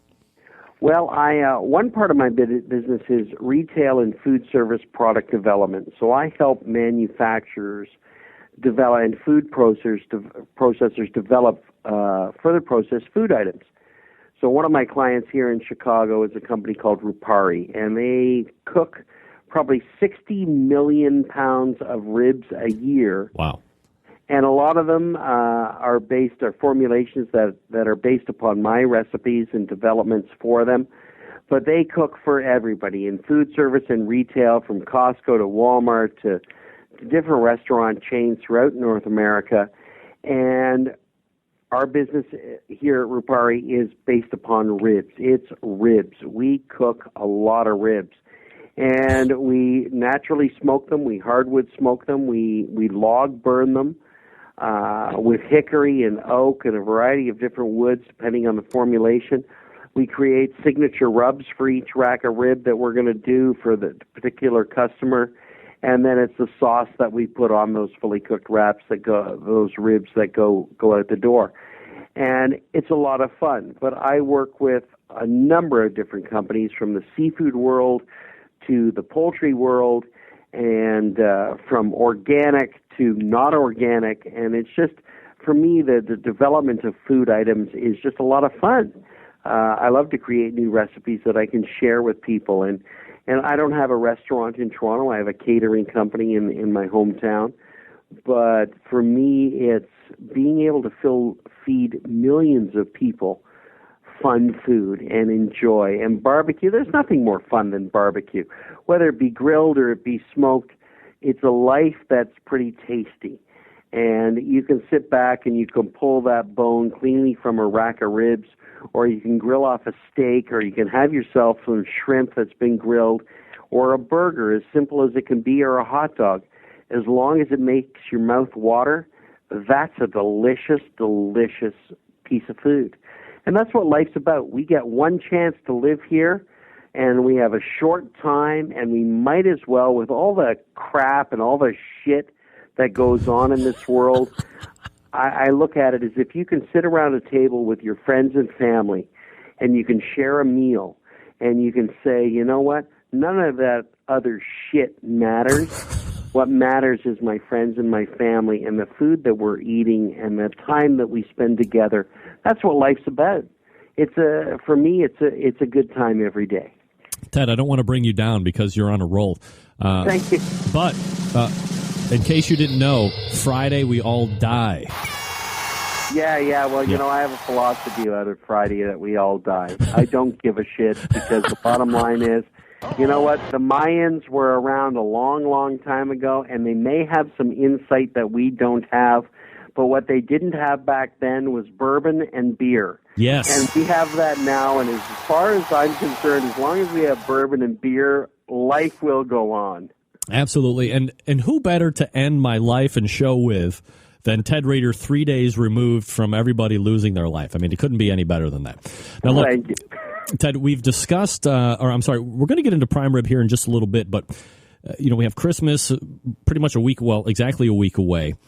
If I was going to be sitting down at the Reeder compound for Christmas, what would I see on the table? It is a traditional layout year after year. Does it change year to year? Give us a little sneak peek. Well, when I was growing up, I used to look at and I have to talk about my dad, because my dad's no longer with us, and it's coming on 3 years, and as a chef, and my dad wasn't a chef, he was a chemical engineer, and he was a pretty smart guy. He had more brains than I ever have or ever will have. And I thought, growing up, man, I bet you I could, as a chef, I could make a better Christmas dinner. And I've come to realize that, my dad made a pretty damn good Christmas dinner. And since his passing, I kind of take on the things that he made, and I love those traditions that he created. And so for us around the Christmas table, it might not be a turkey, because I like turkey, but I much prefer a capon. because they're just a little fattier, they're just a little juicier, and they're just a little bit more succulent. And so around our table this Christmas, we're going to have a capon, and it will be stuffed with a stuffing that my dad would make, which was simple day-old white bread that's been dried. He mixed it with Newfoundland, because he's a Newfoundland savory, onions, celery, a little bit of garlic, lots of butter, and a little bit of warm milk. And he'd mix that together, and he'd stuff that in the bird, and he would roast that bird off. And my dad always did it in the oven, and I've brought in the world of barbecue and smoking and grilling, and I'll cook mine outdoors. But the thing that we do that's really my dad is corned beef. My dad loved corned beef, and growing up, he always had corned beef with his turkey. And I grew up having corned beef with every meal, and all the vegetables cooked in the corned beef water, in the broth that he cooked that and boiled that corned beef in. And so I've kind of adapted his methods and taken it on and trying to share that with my kids and with my family, because they're memories that I love, and those memories in life I think are really, really important. It's not about making it better. It's about the family and the traditions, and being able to share those with your kids and the rest of your family, and say, hey, this is what life is about. It's about having that wonderful tastiness and carrying those traditions along. My mom this year, she's one of my favorite things that she always makes are these peanut butter balls. And they're peanut butter and whipped with Rice Krispies, and they're made into a ball and dipped in chocolate. And this year I said, Mom, could you switch it up a bit and add a little bit of bourbon into that? And she said, no. And I said, then I'm bringing the injection needle and the bourbon, and I'm going to inject it so that I can have them my way.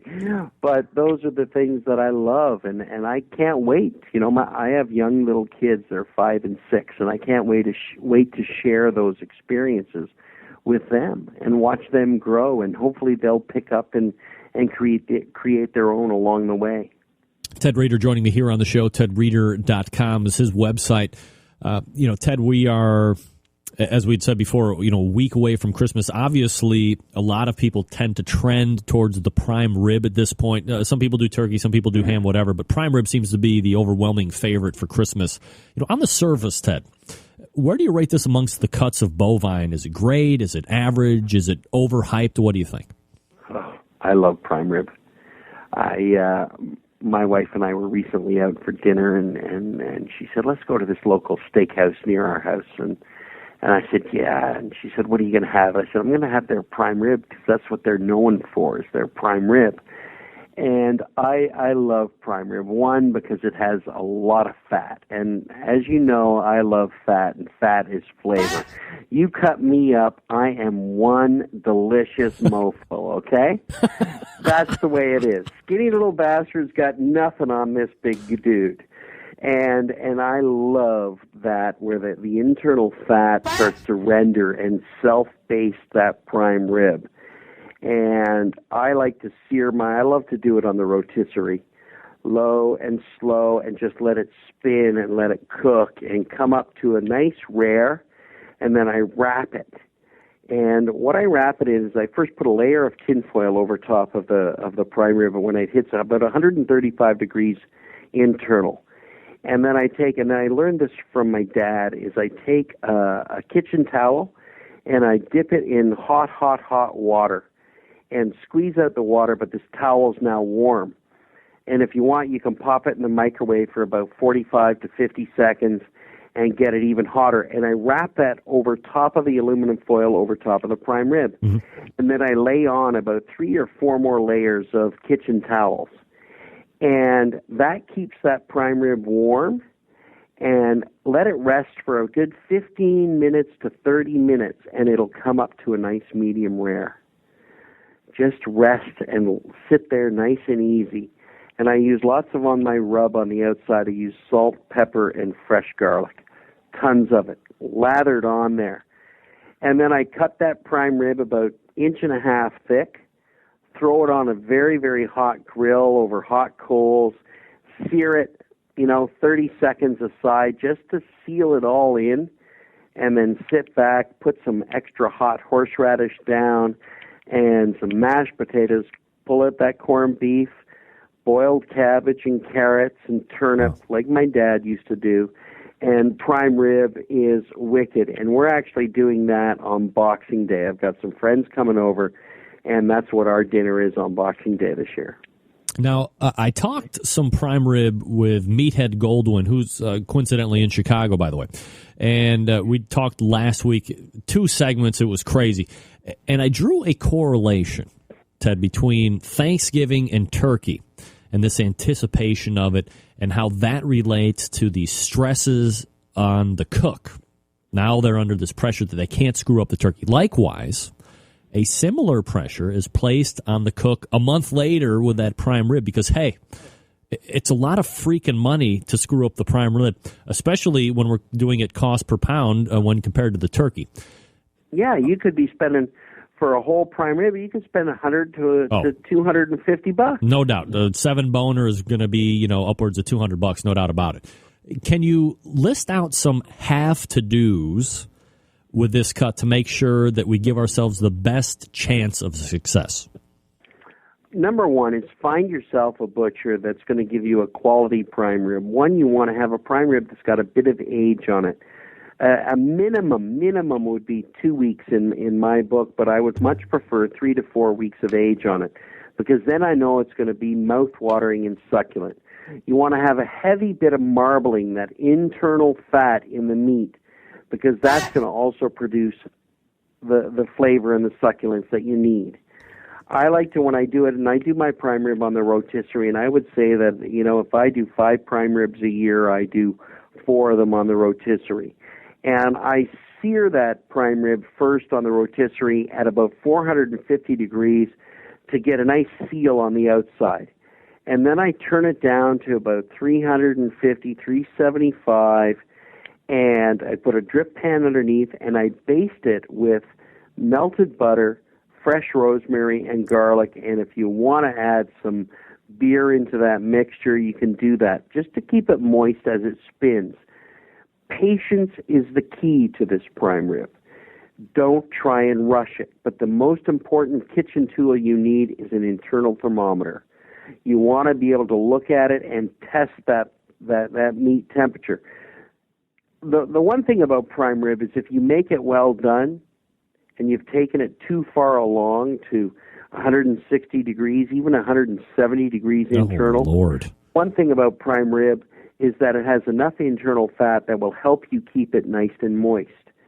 But for me, there's nothing better than a medium rare prime rib, 140 degrees internal temperature. And that is the key. But the most important, after it's all said and done and you've cooked it and it's sitting there and it's looking brilliant, don't cut into it. Wait 10 to 15 minutes. Let it rest. Let it suck up and absorb all those internal juices and fats so that when you cut it, it stays inside. There's not a lot of technique that you need to learn about this. It's about patience and just let it go and have a really great thermometer. For me, I love a Thermapen. You put that in, it gives you that instant read, and you know where you're at, and you can go on to the next step of getting ready to eat. Ted, we're not snobs here on the show, and my listeners aren't snobs. The Centralites, of course not. Do you have a wine suggestion as well with this kind of a cut of beef?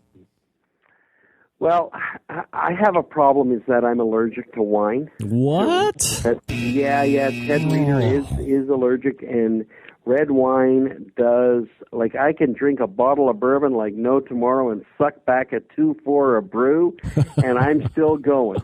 Give me an ounce of red wine, and you will not see me for 3 to 4 days. No. But for me, I like, and I have to go back probably 5 years to the last glass of red wine I drank, which was in Italy. And it wasn't a super Tuscan. It was a Chianti. Yep.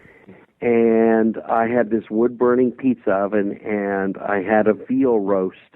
And it was just a 3-bone like a prime rib, but it was veal, and it was 3 bones. It weighed about 3 pounds, and I cooked that in this pizza oven. And I just remember sitting there, and it was porcini mushroom season, and for me, it was the Chianti that it was unbelievable. And then I was sick for 3 days because I'm allergic to the wine. Well, and so for me, the perfect mix is bourbon and beer, because those are my 2 favorite things in life. But all right, look, Ted, I'm going to diverge off the last couple questions I wanted to ask, because you've brought it up a number of times. And, bourbon is a drink that is very close to my heart way back in the early 2000s when I was just a young fuckface. And I was going to the Mid-American Heavy Duty Truck Show in Louisville, Kentucky. I was partnered with a guy out of Cincinnati, and we were both doing the show together. And he started drinking this bourbon, and I had never seen it before, never knew it. I was just a young guy. I said, "What is this you're drinking?" And he's got me into this bourbon. And now, years removed, it's one of my favorite drinks ever. So, A, what's your favorite bourbon? And B, how do you take your bourbon? Okay, I like my bourbon. First off, I like it at room temperature. Yes. And I like it straight up. Yes. Or neat, out of the bottle. I like it in a shot glass more than a rock glass. So about an ounce and a half to 2 ounces worth of liquor. I like to drink it fast. I like to drink it hard and throw it back. My favorite bourbons vary. Right now, I'm drinking a lot of Jim Beam Black. Wow. And I've always said that I'm a Tennessee whiskey guy. I love Jack Daniels, and I do love Jack Daniels. But I was drinking bourbon before I was drinking Jack, and I love Jack, but I have to go back to the roots that I like that heavy-duty amount of corn that comes from bourbon. Yep. And I like the blends because in bourbon, they mix in others. They mix in the rye, they mix in the wheat sometimes, and you get different levels and you get different strengths. Tonight I was drinking an Elijah Craig 12-year-old. Yep. And I like my favorite all-time bourbon has been the Elijah Craig 18-year-old, and now they have a 20-year-old out there, and I'm like, okay, now you've completely confused me. I love Maker's Mark. Yep. But I've had so many over the years that my favorite moonshine is the Maker's Mark White Dog, which is before it hits the barrel, and it's just pure white bourbon. And that stuff will set you on your ass, and it's delicious. I love to have a bourbon Manhattan every once in a while, but around Casa Barbecue, for me, it's grab a bottle of bourbon, pour it into a shot glass, throw it back, wash it down if you must with a little sip of cold beer. Never. But really, I'm a hardcore bourbon shot drinker, and that's how I like it. Yeah. And it's kind of fun. Every time I drive through Kentucky, I look at my wife as we're driving through it. I say, you're lucky we're not driving by a distillery at the moment, because I'd be wanting to pull over and having a few cocktails, and then you're driving all the way through to Georgia.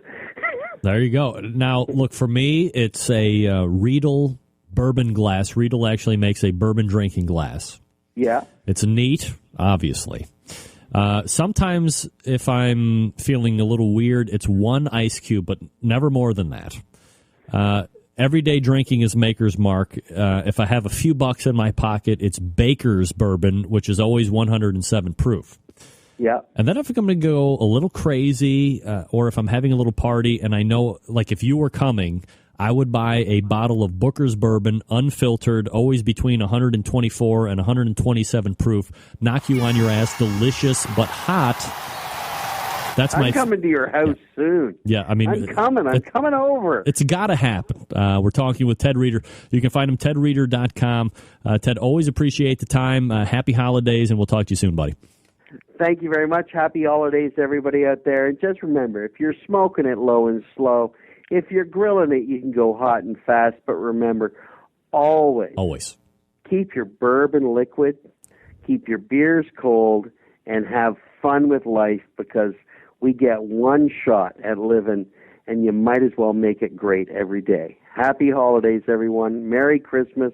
Happy Hanukkah and Happy New Year, and we'll talk to you in 2013. You got it. There he is. Teddy. Get out of here. One of these days I'm going to do two. Ted's just got to come to the show, I think, is pretty much what we've surmised. Ted's got to come to the show.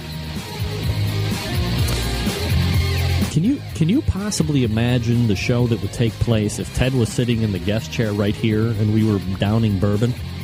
Yeah, that'd be the best show ever. Barbecuers Delight wood pellets. Just the finest makers of wood pellets, pretty much. BBQRSDelight.com. That's BBQRSDelight.com. Straight ahead, your chance to win meat rakes. And then it's Malcolm Reed. Stick around, we'll be right back.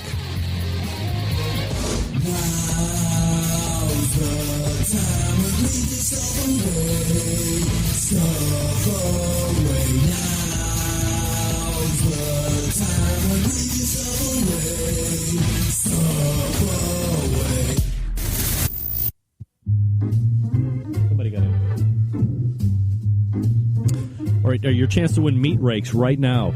Your fat little fingers are on the keyboard, ready to put in the subject line this: Killer Hogs BBQ. Killer Hogs BBQ. Put it in there. Killer Hogs BBQ. Meat rakes. Your chance to win it. Good luck.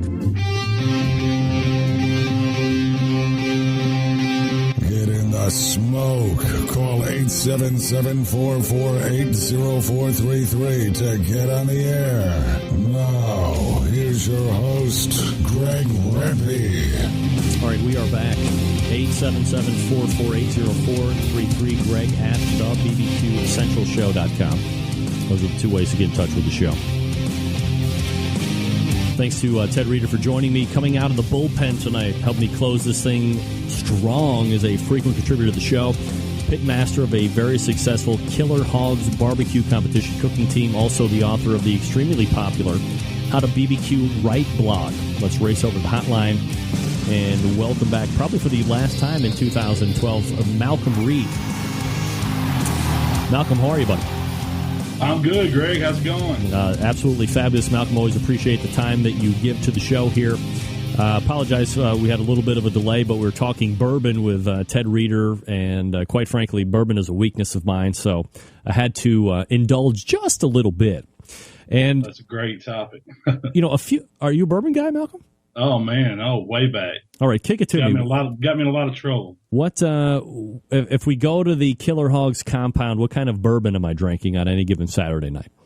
Well, I'm kind of partial to my Jim Beam or a little Tennessee Jack Daniels. That's pretty much what you'll see. Absolutely. Although I did get turned on to 40 Creek from BBQ at a contest here last year. It was pretty good stuff. Yeah, 40 Creek. Always very good.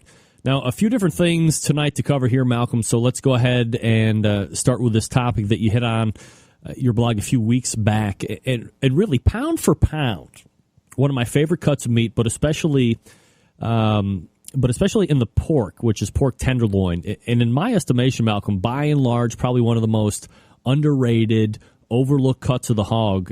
And before we get into the how-tos, do you see it the same way as I do? Is it not as overlooked as I think it is? What do you think? Well, as far as barbecue competition goes, it is. And, I grew up on eating pork loin. My mother always cooked it, and, we ate it fried and just pork chops and all that. But for barbecue, it gets overlooked a lot of times. All right. So let's get into it here. And first off, when we're going to the store, whether it be a big box store, whether it be your local grocery store or your butcher or whatever, what do you need to look for when you're buying a pork tenderloin? Well, the tenderloin, they're usually sold 2 to 3 pounds is about the size you'll see of a true tenderloin. Just about every store is going to carry the regular loin, which is, like where the pork chop comes from or, right alongside the hog. But the tenderloin, it's a little bit more expensive cut of meat, but I look for it in a little cryovac package, and that's usually how you'll see them. A lot of times they'll be double packed, and usually, you're paying about $8 for a decent little loin, but it's really good on the grill. Absolutely. Now, how do you like to prep the tenderloins? Is it just a rub? Do you inject it? What's your method of choice here? Well, my favorite way to do it is trim off the little bit of silver skin sometimes that gets left on them, because you want to get all that tough connective tissue off. But I like to go ahead and give them a brine or a marinade just to get some flavor inside them, because, they don't have any fat. So if you're adding some flavors on the front end with a little soak, it doesn't take long for a tenderloin. We're talking, hour or 2 hours tops to really get some flavor in there, and then you can come back and hit it with your seasonings. Is it a brine of like a traditional saltwater type brine, or are you doing something a little bit more extravagant than that to add flavor profile? I like playing around with it a lot of times, Greg. One that I like to use is just some Worcestershire and soy sauce, and then hit some molasses in there just to give it some sweet flavor. So you're kind of getting some of the salt from your Worcestershire and soy, but then you're putting your sugar back in. And it just penetrates the meat and gives it some good flavor. But I've also just, went simple with kosher salt and brown sugar and made a brine that way. Malcolm Reed joining us here on the show. A couple different websites to visit for him. KillerHogs.com, obviously, which is the competition team. And then HowToBBQRight.com, which is a great blog. You can also sign up for a newsletter, which is what I subscribe to as well. Malcolm, there's a few different ways to cook tenderloins. You can grill it. You can smoke it. My cousin Glenn, who actually kind of introduced me to this whole barbecue madness, which you see what it's bastardized into, a friggin' internet radio show. He actually deep fried tenderloins. How do you do it, and what do you think ultimately is the best way to do pork tenderloin? Well, the way I'm doing them now, I kind of stole it from my wife's grandfather. Every Christmas or in holiday that we go to their house, he cooks them on the grill. But what he does first, he kind of wraps them loosely and and put some of that marinade around them, and then wraps them up a little bit, and he gives them a head start. And usually it's about 300 degrees for about 20, 25 minutes. And it starts the cooking process, really getting the flavor started in that loin. And then at the end, he takes it off and kind of does a reverse sear on it to really get the outside, get the crust going on the outside and get some of those grill marks. And ever since I've had them like that, I mean, they're cooked to about 135 with a little carryover, and when you slice them in, they'll just melt in your mouth. It's unbelievable. It's the best way to do a little pork tenderloin. You talked about melt in your mouth and, mouth feel. And here's what I found. Maybe you can either corroborate or tell me I'm completely idiotic on this. But, if you if you cook a pork tenderloin correctly, which is not into the 180s, because trichinosis is not there anymore. You don't have to do that. And you cook a beef tenderloin or filet mignon.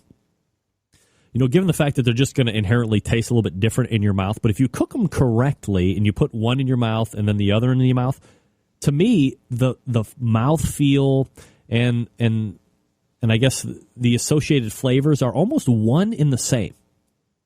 It's that silky texture, and that's really what it has, because it's a muscle group that doesn't get used a whole lot of the animal. That's why it's the tenderloin. And, they do have similar feels. And that's people that take them, 165 or even upwards of 180 degrees, man, they're just bastardizing the thing, because it totally takes any moisture out and just basically turn it into jerky. So what type of internal temperature are you looking for again on yours? I usually shoot for right at 135, and then it carries over after a rest. Because if you start cutting it as soon as it comes off, just like any cut of meat that comes off the grill, you're going to lose that moisture. But if you let it come back, it'll carry over just a little bit, and it'll be a perfect right at medium to medium. It's not really medium rare, but it's right around medium range. All right. So talking about that medium rare, will you allow for a little pink in the middle? I mean, in my house, I want to say it doesn't fly or that I'm not pushing it, but I mean, to me that tastes the best there, and I'll cook it to like 135 or as you said, 140 and maybe a little carryover there. But if there's a little pink in the middle, man, I'm good with that. What do you think? Well, used to everybody was scared of pork and all that, and saying because trichinosis and they wanted their pork well done, but that's all been, proven wrong now. And the USDA actually came out earlier in 2012 and lowered their standards for pork. So It's a little pink in pork's perfectly fine, especially in the tenderloin. Now, if we're talking sausage or something you've got like that, cook that stuff well done, or hot dogs. But you don't, a tenderloin, it's fine to see a little pink in it. Are you a thick slice tenderloin guy, or are you a thin slice tenderloin guy? I would say it's about a half-inch slice. I want a piece of meat. I want something that'll stick to the fork. I'm not trying to make a sandwich here. I want something that I can bite into.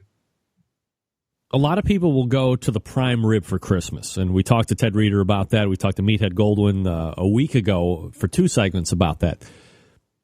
Would this be a good alternative if you were looking for something a little bit outside the box for a Christmas dinner, pork tenderloin? Oh, it would be great. You better figure one per person because I guarantee you they're going to go fast. All right, so let's switch gears here a little bit, Malcolm. Over the past 4 years or so, and I'm sorry, we've been talking with Malcolm Reed from Killer Hogs, killerhogs.com, and of course his blog / newsletter, howtobbqright.com. Over the past 4 years, we've seen this huge increase in competition cooking classes, typically ranging anywhere from $450, some all the way up to $750 a person. These are focusing on recipes, actual pitmaster techniques, really doing a competition for the class to see and ask questions about as it's happening. All in hopes for the attendees, of course, being able to apply and hopefully win sooner than later. On the whole, Malcolm, what are your thoughts about these classes in general? I think they're great from a cook standpoint. And, if there would have been some around when I started, I would have loved to have spent the money and went to a class, but there just wasn't anything like that. But now, for people that are interested in competition cooking or maybe stuck, you can spend the money that you would spend on the weekend, go to somebody's class and pick up on a few things. And, you're not going to do exactly what they do, but it just gets you thinking differently. And I think it's a big help. Would you venture a guess on what percentage of the classes, really want? Some of these guys are kind of billing it as wanting to help other teams, let's say. So would you venture a guess on the percentage of classes that really want to help other teams and which classes are really looking to just do like a straight cash grab? I would have to say that the majority of everybody's, if you're putting your name out there on a class, you're wanting whoever takes it to do well, because once your reputation gets ruined that, that you're not helping people out or what you're doing is bogus, it's just going to ruin you. So from me, I would want anybody that I've gave some help to, man, I want to see them bringing home checks and stacking up the trophies, because that just, it just adds to what I'm doing. Maybe I didn't ask the question correctly the first time, so let me just double back just to see. You want to see people do well. You want to see people get the checks that are taking your class, whoever that may be. Are people looking for that first and foremost, or do they want the money, and because they're winning, their stuff should somehow transition over into them doing a little bit better that following weekend or a month or 2 months later? Well, they're wanting to win. You're wanting to see that transition, and that's why you would take a class too. So, for me, if I ever went out to take somebody's class, which I do, I go to people's classes too, and because it just gets me thinking, that's why we do it. So, if somebody's asking you, "Hey, Malcolm, I want to take a class," what advice do you give them as far as what they should look into, as far as what class they're going to be taking? Well, I would look for, someone that's cooking a similar style that's kind of close to what you want to do. And, if you're wanting to concentrate on, say cooking on backwood smokers or cooking on a stick burner or something like that, you got to look for someone that's offering something that's going to help the way you're cooking, unless you're planning on just totally changing what you're doing. All right, so I guess, ultimately, is Killer Hogs a team, or you or your team, you guys doing classes as well? Yeah, we're actually doing a class here next month. Next month? Yes, sir. All right. Great. This kind of dovetails nicely into the conversation. I didn't know that we were actually going to be going down there. But so, if somebody was interested in, taking a Killer Hogs class, what can somebody expect, and what are you looking at price tag wise? Well, with our class, this one we've teamed up with another pitmaster from the MBN and from Memphis and May, Mark Lambert, and we're tackling the KCBS side of things, and Mark's gonna, do some of the MBN stuff, and we're doing a big giant combined class where we'll cover, all 4 entries in KCBS. We're going to cover the whole hog. We're going to cover shoulders and ribs, kind of Memphis and May style. And then we're also going to talk about some of our experiences with the business side of things, like the way we've developed our rubs and our sauces and, dealing with co-packers and marketing, building a brand for yourself. If you're wanting to turn this into some kind of business or you just want to attract some sponsors, we're going to help people out and just give them some insight on what we've done to, kind of go through there. And I think it's really going to improve some people's, competitive side of what they're doing. What are you looking at price tag wise for a class, Malcolm? Ours is for an individual, it's $700, and then we've got a spouse thing going for $1,000. And then if you sign up multiple seats, we're doing a $100 discount on the price tag too for each seat. So, where can you go to sign up for it? We're at barbecuelive.com. It's BARBECUELIVE.com, or you can go to howtobbqright.com or killerhogs.com. You can get it through all my websites. All right. And of course, you can get the sauce that we've been giving away, which ends tonight, that Killer Hog sauce, which can be found at killerhogs.com as well. And then you click on the store link and buy that as well. Man, it is, honestly, it's pretty fucking good, man. I appreciate it, Greg. Man, I've had nothing but good things from it. Getting a lot of feedback, and it's all been positive. And, we worked hard to get a sauce that was up to our standard that, really it just keeps me from having to make sauce on a Monday getting ready for a contest. Now I can go to my garage and pack a few bottles in a tote and I'm ready to go instead of standing at the stove for 3 hours every week. Yeah, nice and easy for you. Just pack up a couple bottles and then you're off to the competition. Malcolm Reed is the pitmaster of Killer Hogs Barbecue Team. He also writes the blog howtobbqright.com. Malcolm, always appreciate the time for the show, man. Thanks for coming on tonight. Oh, anytime, Greg. Have a Merry Christmas. Happy New Year, man. You too. There he is. Malcolm Reed, Killer Hogs, How to BBQ Right. Man, great conversation with him as well. Great show tonight. Thank you. Yeah, I'll do it. I'll go ahead and pat myself on the back. You got it. All right, we got to wrap up very quickly. All the way back in the first hour, Ernest Servantes, Burnt Bean Company. He came on. We talked about BBQ Pitmasters, the premiere episode of Season 4. Then Candy Weaver, who is running for re-election for KCBS. In the second hour, we had Ted Reeder talking about prime rib and bourbon and a bunch of other great stuff. And then Malcolm Reed. Pork tenderloin, bourbon as well, and barbecue classes, which he has some. $700 to get in his class, $1,000 for your wife to show up, and in multiple seats, minus $100. BBQLive.com. September 11th, 2001. I will never forget. Newton, Connecticut. Not going to forget that either. We'll see you next Wednesday, folks. Take care.